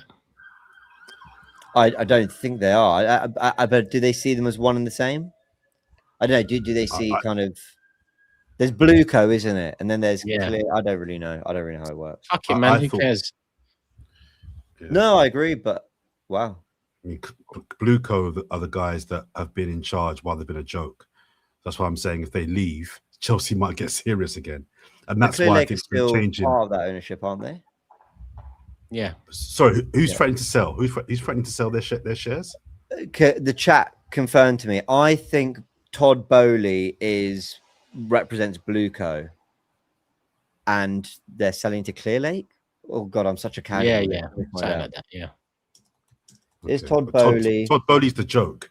So that's what I'm saying. If we want him to hang around. Yeah, the group later known as Blueco was led by Todd Boehly. Yeah, okay, fine. So, okay, I just need to find it. Whatever, it doesn't matter. Clearlake are a separate entity, and they're looking to sell. So there we go. Oh, let them come up, man. We need someone to fight to the title because Man City don't look on it. So let it be them next. Okay. Clearlake separate. Let me separate entities. They are distinct. Okay. Yeah. All right. Whatever. Sorry, boring for people, but yeah, I know. That's all good. Let me do super chats that were on the game if I can weed them out here. I can still hear. I'm just I can still hear. I'm just grabbing a Coke Zero, but carry on. I can still hear. Take your time. A little break here. All right. I took hydration break. 6%. When you get back, I'll grab my charger. I thought Gabriel can't defend at the highest level without Saliba. I mean, Sunday wasn't the highest level, but yeah, Gabriel does get disrespected. Praying everyone stays fit and healthy, and we do add some more quality. Shout out to y'all from Vegas. Big up Delaz. Come on, my brother. Hope you're well. First ever super chat. Long time watcher of the Big Six and forever / Loose Cannons. Will there be a Loose Cannons FPL league for everyone to join and beat Jordan in? Love for the love. Yes, there will be. There will be this week. On the next video, I'll have it in the description. Are you on it? Look out for that. Yeah, we'll do that. Because I thought I was going to suggest it, but you two weren't really on it. So I just thought, if we're not on it, they're not going to be on it. We'll do that, man. I'm not big on, but I'll play it. I'll play to get involved. No, you won't. That attitude means you'll start, and then after 10 games, you'll be like, this is long. So you've just read exactly through what I'm going to do. I can't believe you've done that. That's I know people like you. Exactly what I'll do. That's what most of the leagues do anyway, to be honest. Everyone starts on a hype, and then by the time the season ends, there's only about 10% of the league still playing. Mr. M says, been watching since the Forever Arsenal days. Finally Come caught on. it live. I'm a Chelsea fan. If we survive our December slump and are about 6 points behind you guys end of January, we will win the league because of 1 game per week. That's bold. 6 points behind, and you still think you will just because of 1 game a week? I'm not too sure, but we'll see. I think they'll challenge. on I the- think they'll be very good, Chelsea. On the 1 game a week thing, what people seem to forget is that having 1 game a week is a massive advantage, but you still need to have those cup games dotted throughout. If you have 1 game a week, you end up being like United had last season. You end up being very cold and having no momentum. So I still think United finished strong, inverted commas, but I think the having 1 game a week thing, no Europe, I still think you need enough games in the cups to still kind of keep some momentum going. So this whole 1 game a week thing is an advantage, but if you have nothing else, I don't think it's a good thing. Anyway, that's my take. Agreed. NC says lots of comments on Solis assists, but good defending as well. I do think James mentioned that at one point, but yeah, you're right. You're right. I think, when we've seen Martinelli for so long, we make the excuse that he works so hard defensively, but it's nice to see someone that can actually balance it, a bit better so far. Not the highest level, but we'll find out. Hot take, Declan Rice can be an awkward fit at times due to his lack of ball progression during the press. Lewis Skelly, Bruno Odegaard should be given a run. I think it will be given a run. I think it will be given a run. It's styles make fights. I think there's an element of truth to this, but it's not necessarily awkward. It's Rice is different. Rice has a lot of personality on the ball. His switches of play are phenomenal. Do you remember the Fulham game 3-0 end of last season? The game that kind of brought us back to life in the title race. He slipped some lovely passes in behind to Bukayo Saka. There was one in particular that was really cutting. Like, it's just about angles. It's just about combos and players complementing one another. His ball into his delivery from open play, Declan Rice, is phenomenal as well. So Declan will give us a lot on the ball. We just need the midfield to be given the license to be fluid, and he'll come to the party with everyone else. Big up Ahmed's Kai Marino, if fit, have to play. There's a clear difference in the fluidity of the team when they play instead of Gyökeres. Strikers who can consistently control the ball under pressure is needed. Gyökeres doesn't do that, I assume, is the end of that sentence. Didn't mention Gyökeres much, but yeah, another cameo that really there's nothing. You want to see an improvement on last season or an improvement on something, and yet to see it. I'll take that. What we got last year from him was 10 times more than I thought we'd get. So if we can get 15 Premier League goals at Gyökeres, I'll take that right now because, guys, his cameo was awful. Yeah. No, his cameo was terrible. I defend the guy. More than most. When I was watching him, I revisited the whole caravan and the football debate we had. Remember? It's not always fun, is it?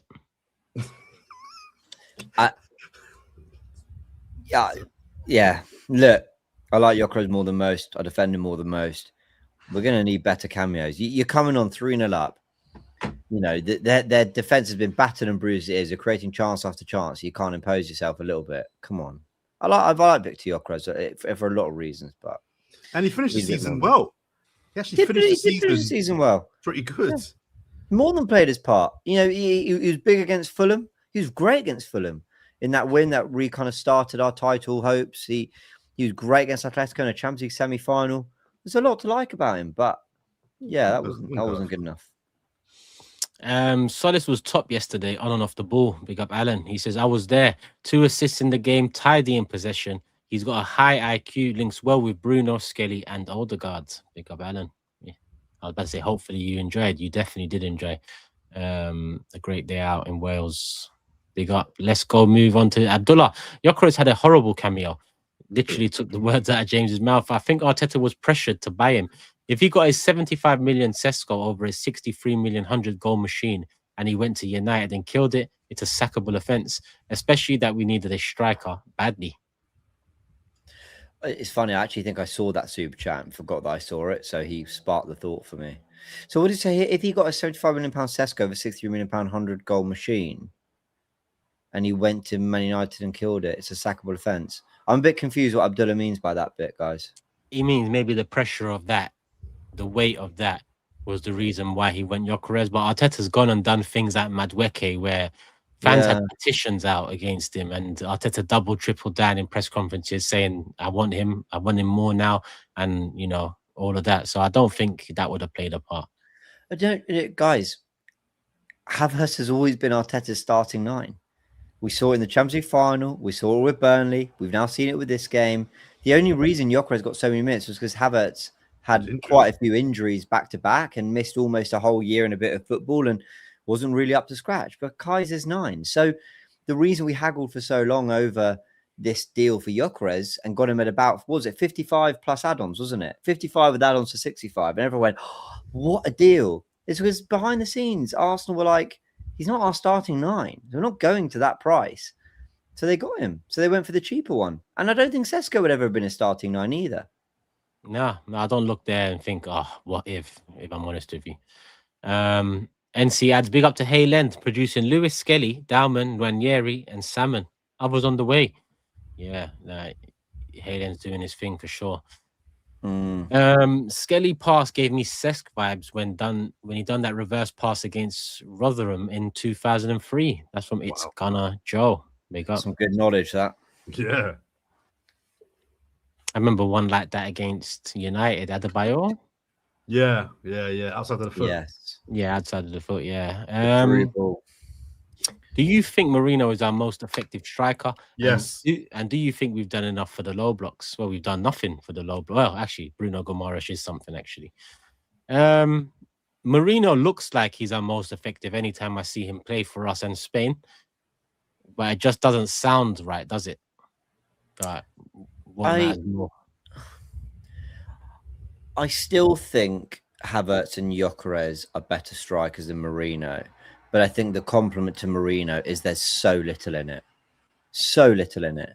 If Marino started up front against Coventry on Friday night, I wouldn't be disappointed. I wouldn't think Arteta's lost his mind.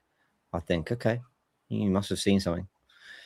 That's kind of where I am with all 3 of them. And what's crazy is Jesus didn't even get mentioned there. Yeah. I think it's naive to think Arteta is going to rotate starters heavily.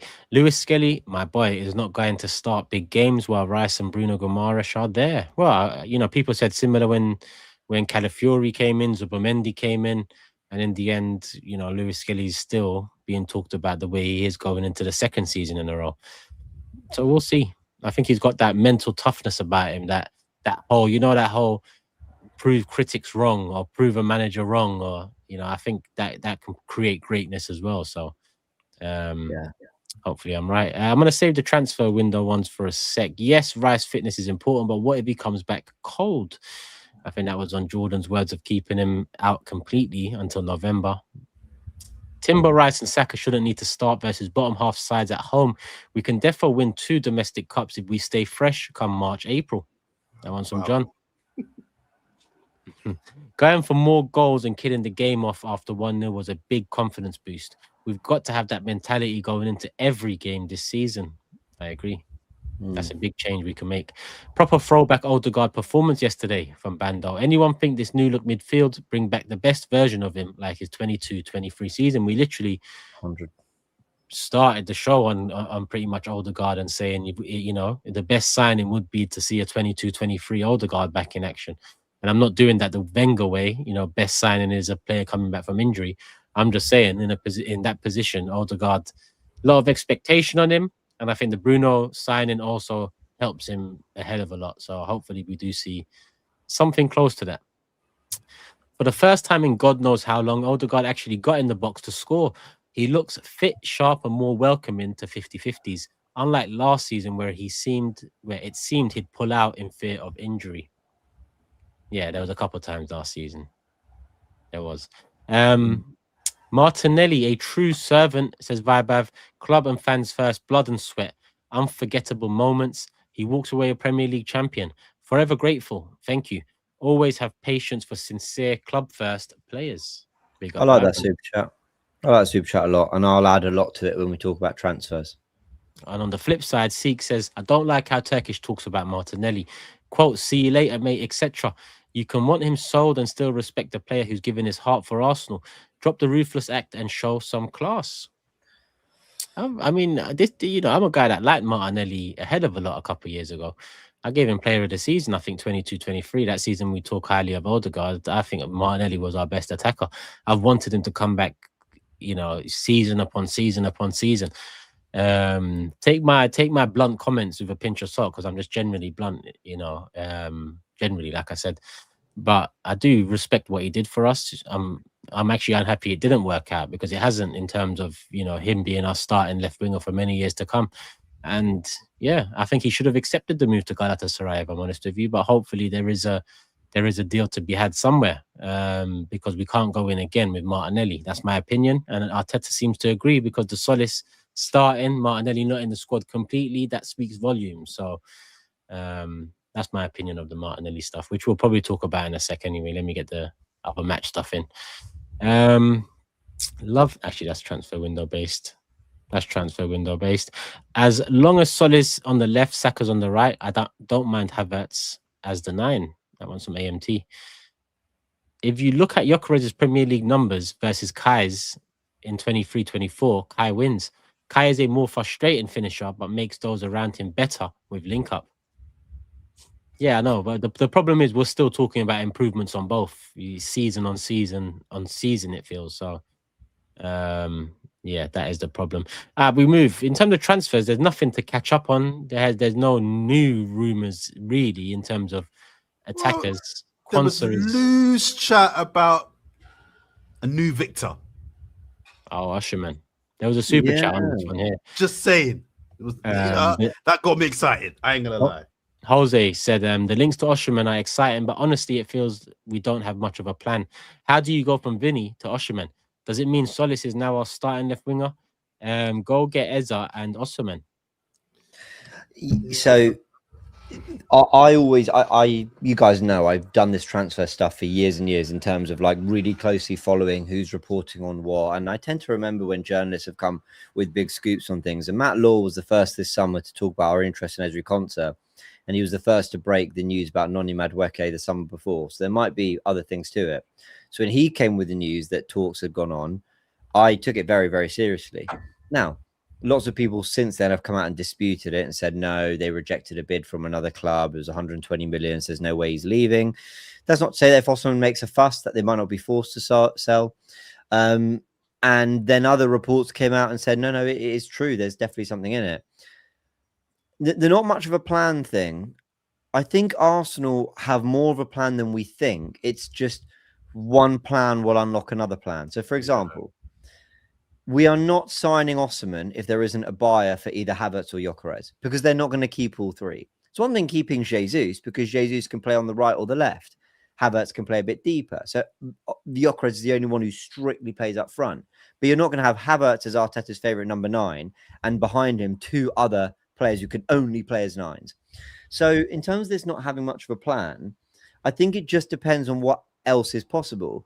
Martinelli will be reintegrated in some way, shape or form if there isn't a buyer. Arteta won't just go, well, I'm not interested. He'll go, well, there's games where I need your pace and where your impact off the bench will make a difference. He just felt that for the Community Shield, he wasn't going to make the impact in any kind of way with or without the ball, or, you know, whether we're leading 3-0 or losing 3-0.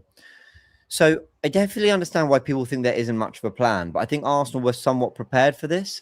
I think Arsenal probably knew behind the scenes we're going for really big players, we're going for really big transfers, and if we don't get them done, there aren't very many pivot plans. But, you know, there's stuff I'm keeping an eye on. Like last night, Barcelona were linked heavily with Gyökeres, which is an interesting one.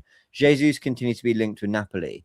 When Neri and Martinelli left out the squads, was interesting. So I think you could easily have left Daumann out at the age of 16. He was never going to bring Daumann on when Saka was there, or Eze, you know, or in the 10 because Eze was there. So he could have done that. So I do think he was sending a message.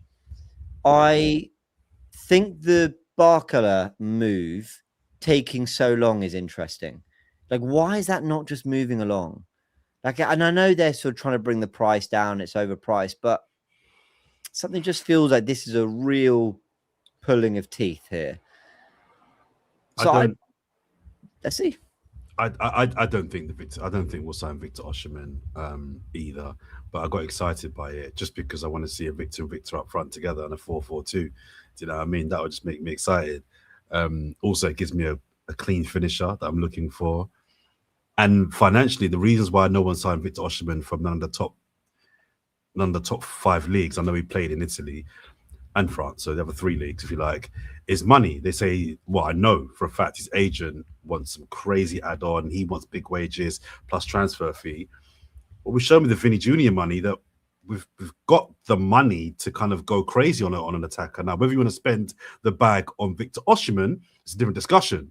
But that we can't say now that we don't have the money to do a madness financially. But yeah, I agree. I don't think there's anything there. But your point about Barcola is valid too. Why that should have been done 2 weeks ago. That was confirmed a while ago. So yeah, maybe there's something going on there as well. Hopefully. But And the comment about disrespect and the way I speak of Martinelli, I think keeping him out of the squad completely, I'll stop short of saying disrespect, but it's a clear indication for me. I don't think it's one that does get brushed over and calmed. I do think there must be a certain element of Arteta's told him it's time to move on, and Martinelli's rejected Galatasaray. It might have hiccuped our plans a little, like, yeah, and he left him out of the squad. That's how I see it. What, people are crying about that? Is that what I missed this? No, I don't think people are crying. Maybe, probably actually. There's definitely people crying everywhere. But what's people moaning about? I don't understand what's going on. We're trying to sell him. Like, he's not part of the squad. Okay. What's the sorry, Yeah, if I missed something. I'm with you. I said this with Sharoy last night. Like, that, who could possibly be offended by the idea that Martinelli hasn't played well for 3 years and so didn't make the bench with all the players we had? What I was saying was, if he didn't want to alienate Martinelli, he could have. Now, I know he's got to do the best thing for every single game every time, but he could have left Dauman out the squad. He's 16, would have made sense. He could have put Martinelli on the bench. And then you got a natural left winger. You've got a very hard-working player who can come on and see out the game. You got pace in behind on the counter. Eze can cover in the 10, and Saka can cover on the right. So Dauman might not have been needed. Like, Arteta could easily have just done that, but he didn't. He decided to go with Dauman on the bench. I don't think anyone can have a problem with Arteta's management of that, because it just makes sense. With Martinelli, fanboys, Martinelli fanboys. It must be that. It is. It is. It's a real fanboy reaction. Like, oh, you disrespecting my player. Like, relax. What? Goodness Get sake. out. Get out. I don't want to do the whole spiel I did on last night's live on after review with Sharoy, but I'll say this. 3 years of poor form. 3 whole ass years of poor form. I'm not saying there hasn't been good moments and some good bits here and there. There's been 3 years of poor form. That's why the Arsenal fan base are ready to move on, try something different. Because in profile, Martinelli's everything we want, Can play across the front 3, really fast, works hard, is a good finisher, can rack up good numbers. In so many ways, he's actually everything we're looking for in the market. But with the time's done. However, I acknowledge everything that I think it was Vibe Havers in the super chat said. This guy came in when we were in the mud. He moved from 4th tier of Brazilian football at the age of 18, when things were going wrong for Emery, post Wenger. We were absolutely pants, and he kind of fought through that, and he became a part of a team that was challenging for the title. And he has never given anything less than 120% on the pitch every single time. And he scored huge goals, whether it be the winner at the Bernabeu, whether it be the equaliser against City, which kept us in control for the whole title race because of that one goal that took 2 points off them and gave us one more. He's had some big moments, some big goals. And I don't always really care what players do when they leave, but I hope he goes and absolutely kills it. I hope he has an amazing career, does really well, and I hope it never affects Arsenal, what we want to do. But I hope he does great. But it's time. I'm sorry. It is time. I don't care. I know you don't care, but this is really important as well, because this was in some senses set the tone as a fan base and as a club. Standards. It's not personal. And everything you said about Martinelli is true. He did come in at a time where we were crap. He has given us a couple of seasons where we genuinely thought, I think we were comparing him to like Suarez and Sanchez at one point, because that was a kind of direct South American winger that we thought we had. But for 3 years, it's not been 18 months, it's been 3 years. He's probably been as poor as Phil Foden has. Yeah. Phil Foden's won a couple of leagues and a Player of the Year, and I'm hard on him. I'm saying Phil Foden might be done out here. So all this last year, big goal against City, we needed that. Yeah, in Europe, some big performances, great. Deserved his Premier League title. He deserved his medal. But we have to apply some standards here now. The standards are, you're not good enough for what we want to do. We've got to move on. There can't be any sentiment here or emotions about what you did 4 years ago and the good times and that great kit you wore and you scored that goal. No, we're moving on. We've got a title to retain. So all these Martinelli fanboys crying disrespect. No, it's standards. It's applying standards as a fan base and as a club. Apply standards, man. What are we doing out here? What is interesting about it is that Martinelli, Jesus left that, and then Ranieri, rumor drops, or is it a rumor? Is it fact? It's probably fact, right? That we're looking to move him on. It didn't say move him on as a sale, maybe loan. I'm not too sure, but that's 3 man down potentially.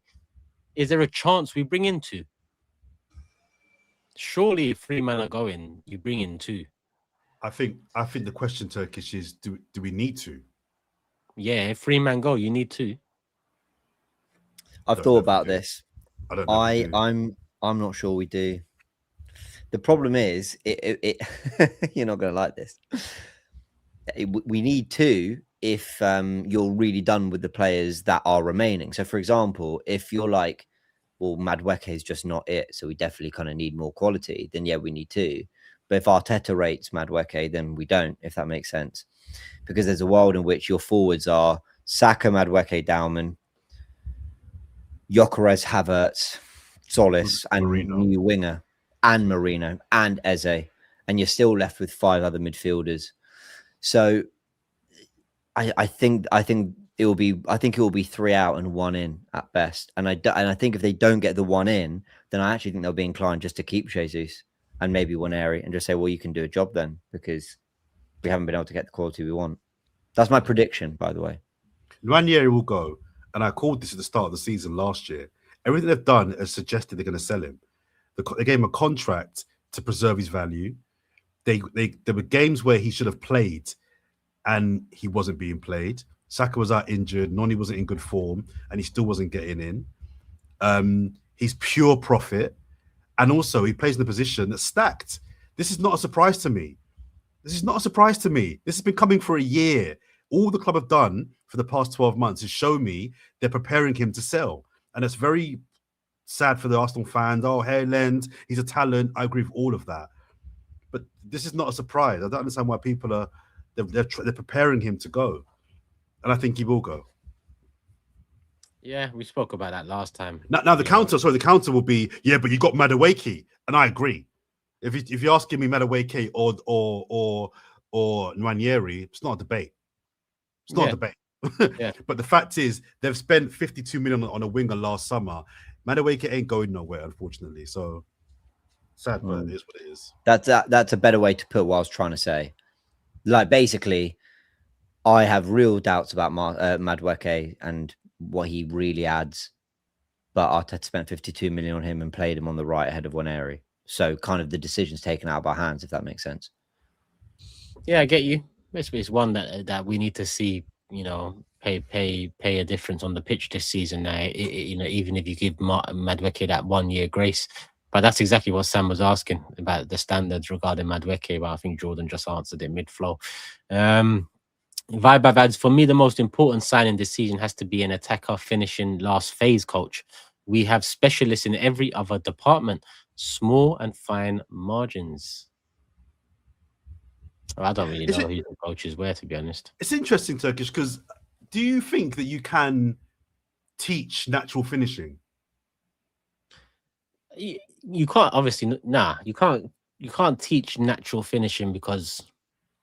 Sorry, that's a weird question, isn't it? It doesn't.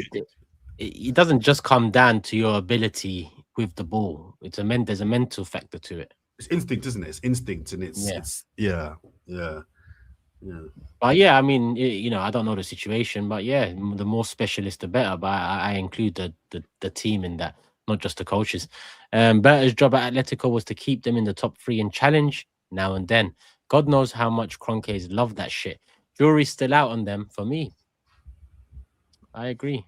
I missed this one here from Vibe saying academy sales equals pure profit. That's the whole transfer strategy. Would have to flog Noni, Gyökeres, and Kai for twice what we pay to generate the same profit.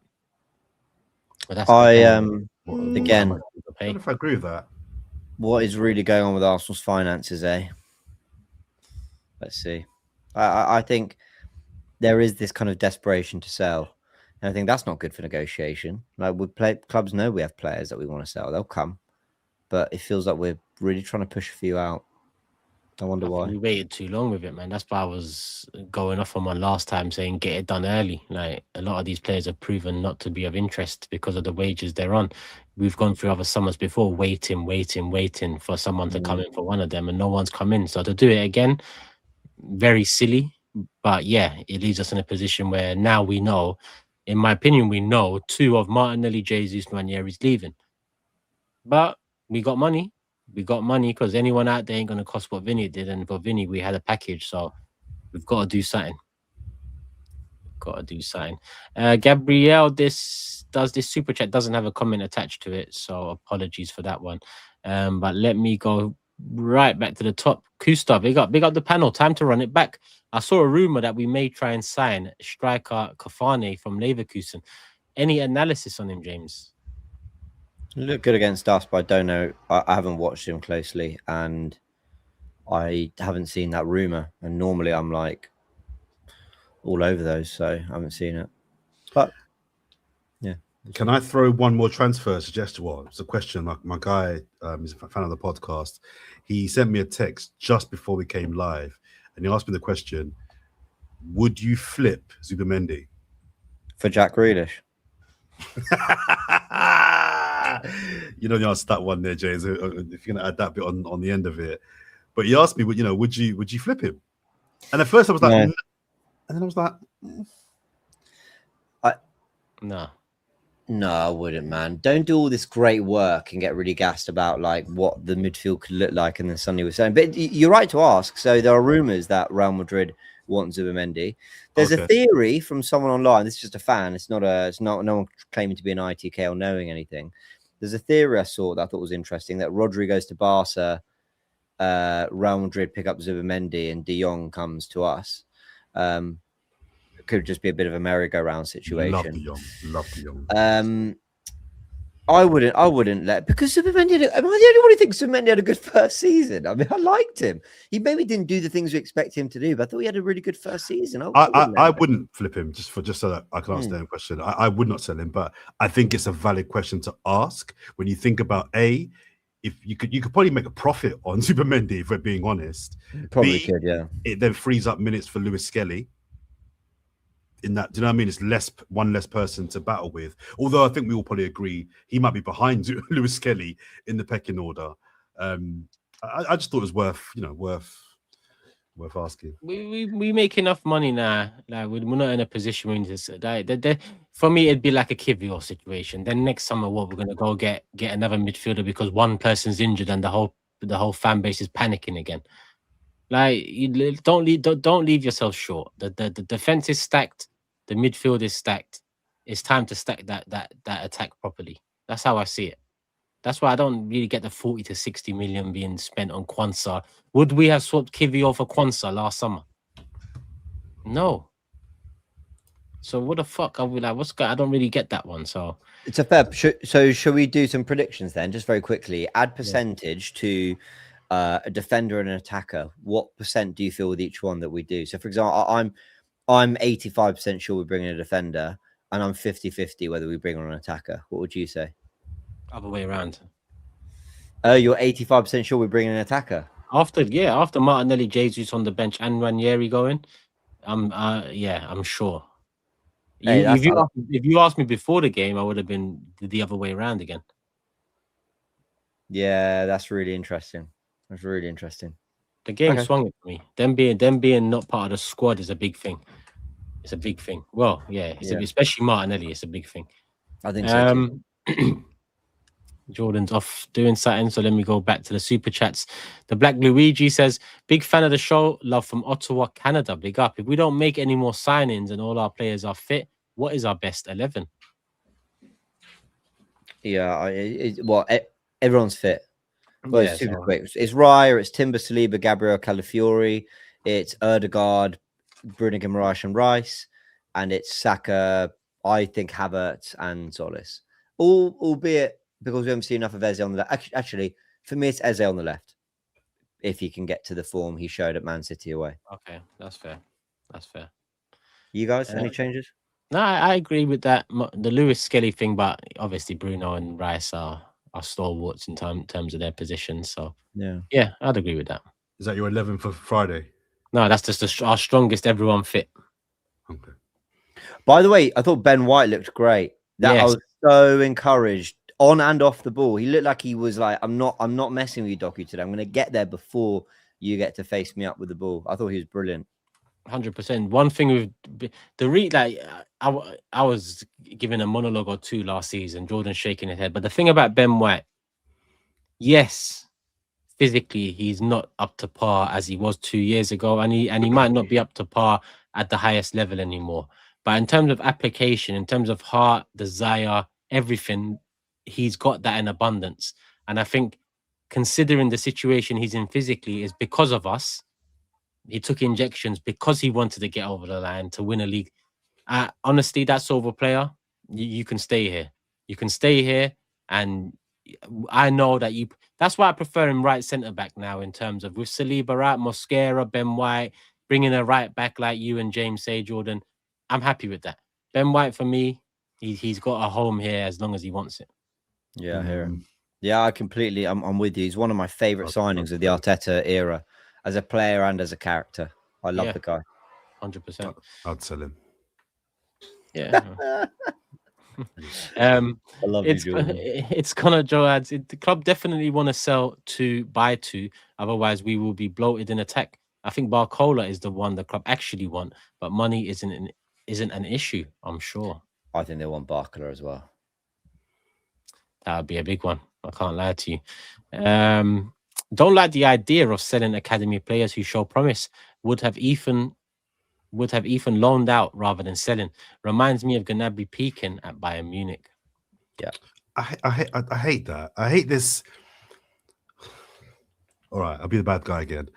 It's always good when players come through your academy and they put on the shirt and they're even fans of the club. They might come from the town.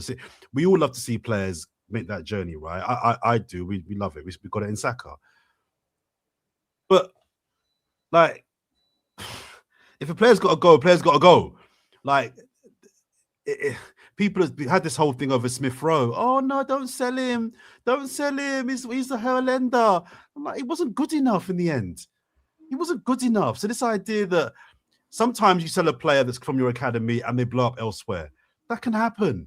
The amount of players that come through Arsenal, the chances of us letting one go and him blowing up somewhere else are pretty high. So like this sentimental, oh no, he's Hale End. If you're not good enough, bye. I don't wish you any harm. I wish you a good career. But right now, we need to be thinking about what's best for Arsenal retaining this title. We need to get off this because they're Hale End, they get preferential treatment. No, if you're not cutting it, you think Saka got preferential treatment? He had to carry the club for 18 months. 18 months! He had to carry the club, not be good enough, carry the club. Hale End or not. So if you can't cut it, you got to go. Sorry, it just this whole... No, yeah.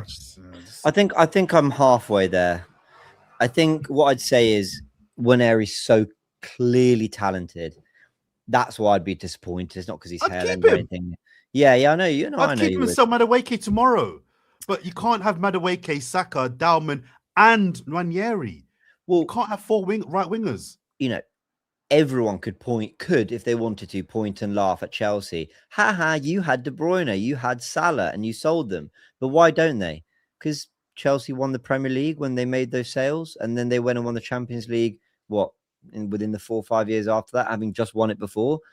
Basically, as long as your club does what it has to do now, no one's saying Chelsea didn't get those wrong, but you're going to get some right, you're going to get some wrong. The point is, the players that were there, did they deliver? And Chelsea have one of the most, littered with trophies, eras of English football we've ever seen, and so be it. They didn't get De Bruyne and Salah right.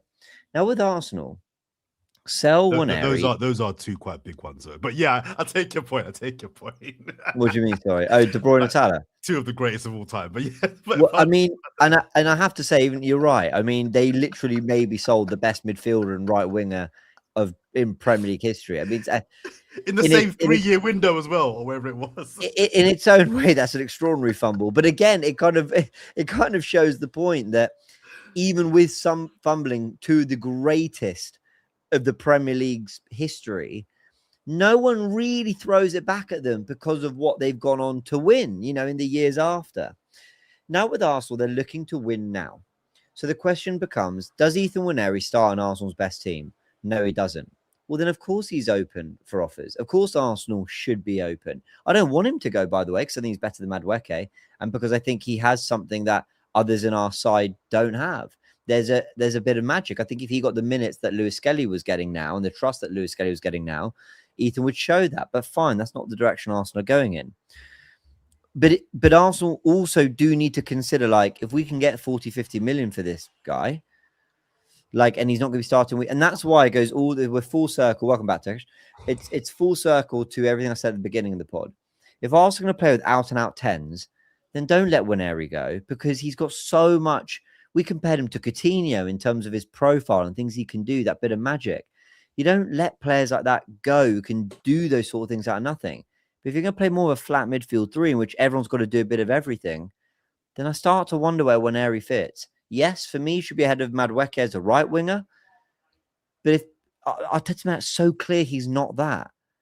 So what's the club meant to do? And with this one, at the beginning of the window, I'd have absolutely lost it. But to be fair, we've signed Zolis, we've signed Bruno, and we are looking at another forward. Even I've got to be I'm starting to see where there might not be room for Nwaneri here. And I love the guy. I think he's a brilliant player. Turkish, you said yes. So are you thinking that way too a little bit? Yeah. I'm with you 100%. Interesting, yeah. It's one that we can maybe look back on one day and regret it. But at the same time, if we do what we need to do, then we won't regret much, because we would still be winning stuff. We'll still be challenging. Yeah. We'll still be, having stars come in and stars will leave. Anyway, regardless, being at the highest level or not. So it's the one that I said last time. It's the one that I wouldn't be happy with, but I'd understand the circumstance, the context. He ain't gonna flip and sell Madueke now. So cool. We just gotta keep it moving with him. Unfortunately, AMT says, guys, during both 8th league positions without Saka, Arsenal would be in relegation positions. Yeah, he was huge for us during that period, yeah. And Gabriel says, I don't get why Madueke is playing when Dalman is clearly the better player all round and shows consistent threat on the wing. It's just the age. It is. And also, I don't think a lot of people are going to love this. I don't think Dalman had an amazing preseason.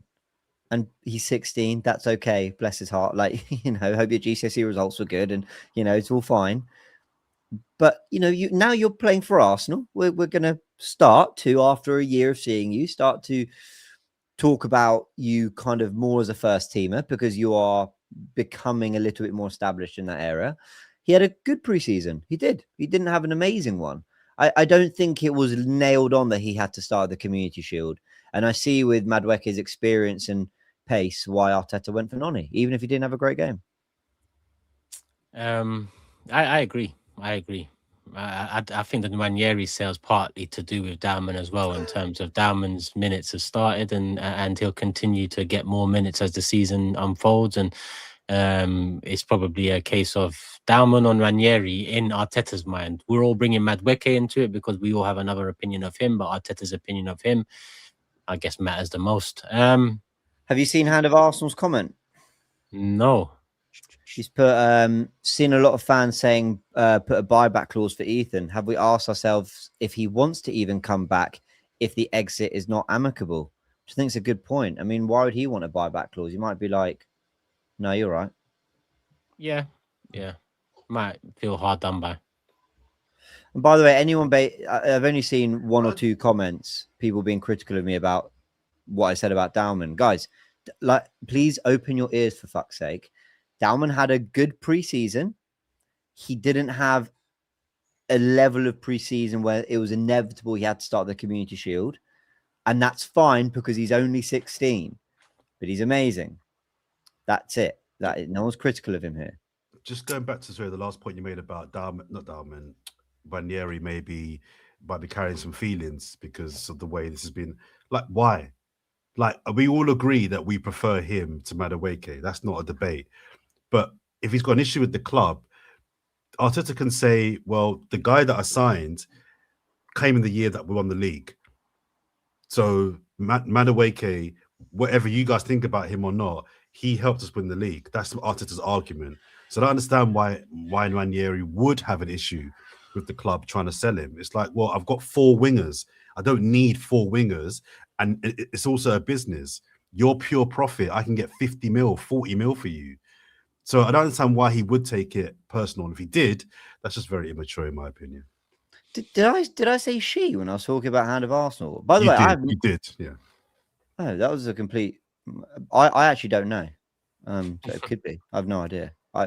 Ooh, I mean, it makes it that more a slip mysterious. there? You've probably done him a favor. Well, if anything, I've now doubled the potential amount of people it could be. So I believe it's a he, but I have no idea. So that was a misspeak. It is Jordan stirring the pot. Bomber by James. Yeah, everyone, it's actually Laura Kirk Francis. She's been trolling this whole time. People want to know, brother. How are we meant to know he, she? What's going on? Who cares? By the way, I didn't say. I mean, it might have sounded like I said that, but I have no idea. I think it's a he. Just being fair. Why not? Why not? You Yeah, walk down the road now, you don't know who he or she is anymore. You can't say the wrong things. So how the hell are we meant to know online what's going on, man? So don't worry about all that. Big up Joshua. I've always questioned Mikel Arteta's talent ID and use of Hale End. I wonder what he'd have done with Rocastle, Thomas, Campbell, Hayes, Quinn, Adams, Keown. He's got. I mean, football's come a long way from them times. Them times, I think you had to build your club on the foundations of localish players that understood the club in and around the area and all of that.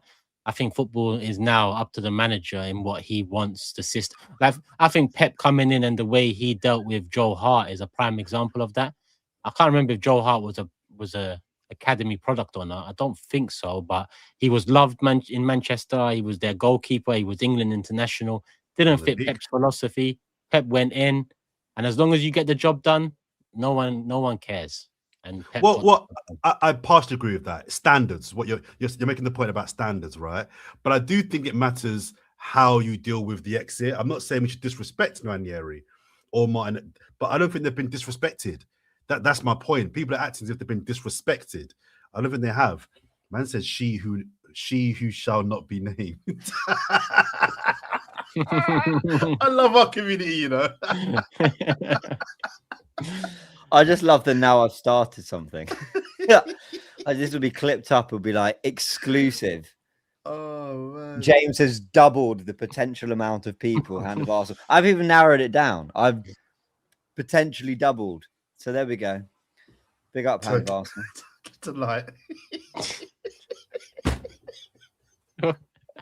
What's he laughing at? Turkish Delight. Someone just put Turkish Delight there. Oh, it's late. It's late. It's not even that late. Let me do these. 10 more super chats, people. We're gonna wrap up these 10. Yeah, 10. Oh, 10. Come on, man. It's 4K in the building. So big up community. Coming. Well, okay.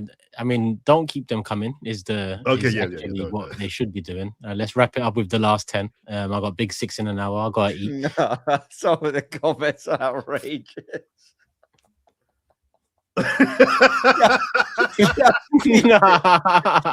Keep it moving. Oh my god. Oh, this is rude. Oh no. Oh my god. Come on, guys, keep it classy. Oh keep it my classy. god. That Keenan is a madman. That's all I'm gonna say. Big up Jashar as always. He added a member chat in earlier. Let me get that one in now. Big up Turkish and the guys. All the best to the community for this season. Continue to rise, my presenter. Come on, my brother. Oh my word. Oh shit. Oh, what a way to wrap up lives for the summer. Well, one more in the bank. I'm hot. One more. I said I'm hot. Adam Arsenal's had to jump in the comments.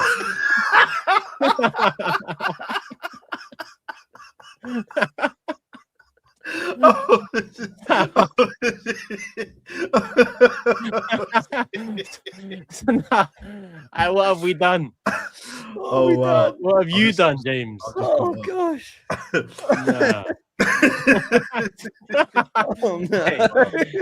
Hand of Arsenal, this is one of the best communities on YouTube. I'll tell you that. Trust me. You ain't gonna go no further than just some banter. There ain't no nasty. Well, I mean, sometimes we find nasty, but the mods deal with them anyway. So. God. 10th wonder. Oh, bloody hell. 10th wonder, you know. You seen that one? Yeah. You seen that one? No. Oh, Hey, how can we all be in the live chat? Let me do my job, man. Let me go back sorry. people chat. Oh wow. Let me get this one in from Chris. Fans are always going to lose their heads over Hale Enders. Remember guys like Roel Walters. The reality of it is a lot of them aren't good enough. I remember Roel Walters. Do you remember that guy? People used to, what was his name, man? People used to post this guy's thighs like it was. Who was it? No, I don't know. There was a player for us, academy. He was 18, 19. Every year on Twitter, man are posting his thighs. Every year. I missed that one. Chat, who was it? Nah, it's not a pause. I didn't post it. I just opened the app and every year I'm seeing it. That's a pause, you know. Aziz? Miguel Aziz. What's going on here? Miguel Aziz. It was Miguel Aziz. Let me Google him now. Hang on. Nah, Miguel. You probably Google him. There'll be pictures of his thighs. Guaranteed. I'm gonna Google him now. Guaranteed. I remember they said he looks ready for this season and just a zoom in on his thighs. Oh, allow me. Our fan base is fucked. I'm glad we won the league so we can laugh now. I can laugh now. But before Miguel Aziz thighs. Well, don't type it. I don't type it, bro. We don't want Oh. I didn't ever type it, people. I didn't ever type it. I opened the net. Someone said thighs of Arsenal. Oh god. Hey, maybe we do run this show on a bit longer. Oh my word. Yeah, maybe the lives is just the way 2 hour lives. Oh my word. Oh mate, all right, cool. 9 more to go. KD says, hope all is good. Congrats, Daddy Jordan. I really wish we get Osimhen. We haven't had an elite striker in a while. He'll be a game changer with one forward passing. We should ideally be going with Nico and Osimhen plus a centre back. I mean, ideally, yeah. I mean, what are you saying there? Nico Williams, Osimhen, and a centre back. I mean, profile wise, that's ideal. But time wise, I don't think it's happening. Big Mark says, love this team, but feel like I'm falling for these transfer window performances again. How about you? Yeah, I mean, I felt like I was falling for it until Martinelli and Jesus weren't in the squad. I just think that's a big thing. I just think that's you don't get rid of them two and Nanieri or 2 of the 3 or even 1 of the 3 and go in lighter, especially for a club that went on and banged on so many years about having the depth and getting to the position we were in last year. It'd be silly to go in light. My opinion. Jake says, does the performance against City change your opinions at all on what our biggest need is, especially if we can only bring one more player in? Nah, I still got the same opinion. It did a little bit. If we get a centre back at rate and a forward, left winger or striker that I think is top quality, I think we've had a great window, and I'd be okay with one. Someone said, I thought Turkish was joking. I just checked Google. It's a madness. It is a madness. It is a madness. Bruh, our fans are crazy, man. Anyway, we're champions. We're champions. All together. Not Jordan typing it in. Ben says, big up the GOATs. How far do we get in the Champions League? In your opinions, another finals run?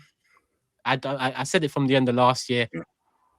Now it's become an expectation. We're not gonna do it this season. Honestly, I'd say quarterfinals, semi-finals, but I do think we'll win league and FA Cup. That's how I think we'll go. We'll win it in the next 3-4 years for me. This group is still young enough, and Arteta's going to commit. But I don't think it will be this year. No, it's hard to really predict cup competitions, right, and all that stuff. But I think Barcelona are going to be an absolute problem this season. Barca are going to be. They can be. Yeah, I think Barca are going to be a problem. But I think Rafinha's back fit. Just signing Rodri, De Jong pivot, Gavi. All those players have got in midfield as well. Pedri, all that.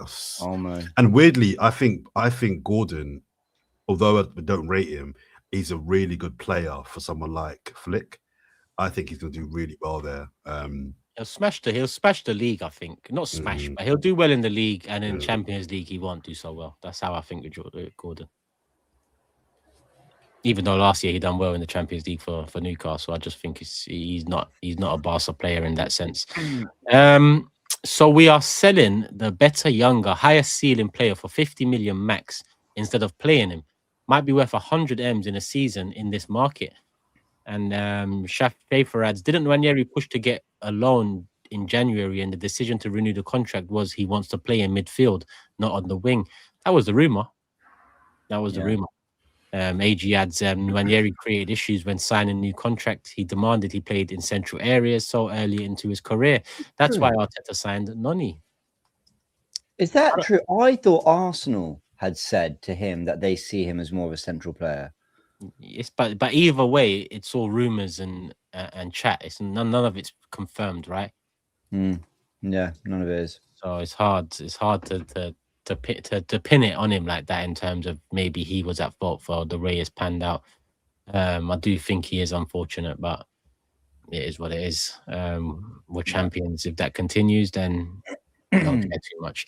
Oran says, if we were to have signed Sesko instead of Gyökeres, do you think we'd be in the situation we're in now, looking for a striker? Yeah. I actually think Sesko is better, but I still don't think he's good enough. I think Sesko is more what Arteta wants from a striker, but it's still not good enough. Yeah. Either way, not good enough is what I want to hear, because I agree. Couple more left. We'll go with this one. Diamond looked for the most part like trusting him with the ball was a mistake in pre-season. He has a lot of growing up to do. Still top class though. That one's from Road Sports. Big up. Last one here from Rex. What would you choose? 250k for yourself right now, or a player from your choice joining Arsenal instantly without questions asked? Listen, I love my football club. I love my football club, and I'll always put them first. 250k, please. Yeah, I'll give you my sort code account number now. Yeah, done. I'll actually give that to you now. I didn't get the question, but I get it now. Okay. Yeah. No, give me the money. Also, in Arteta and Berta, I trust, man. They will deliver. They don't need me. Yeah, they're fine. Grealish is gettable.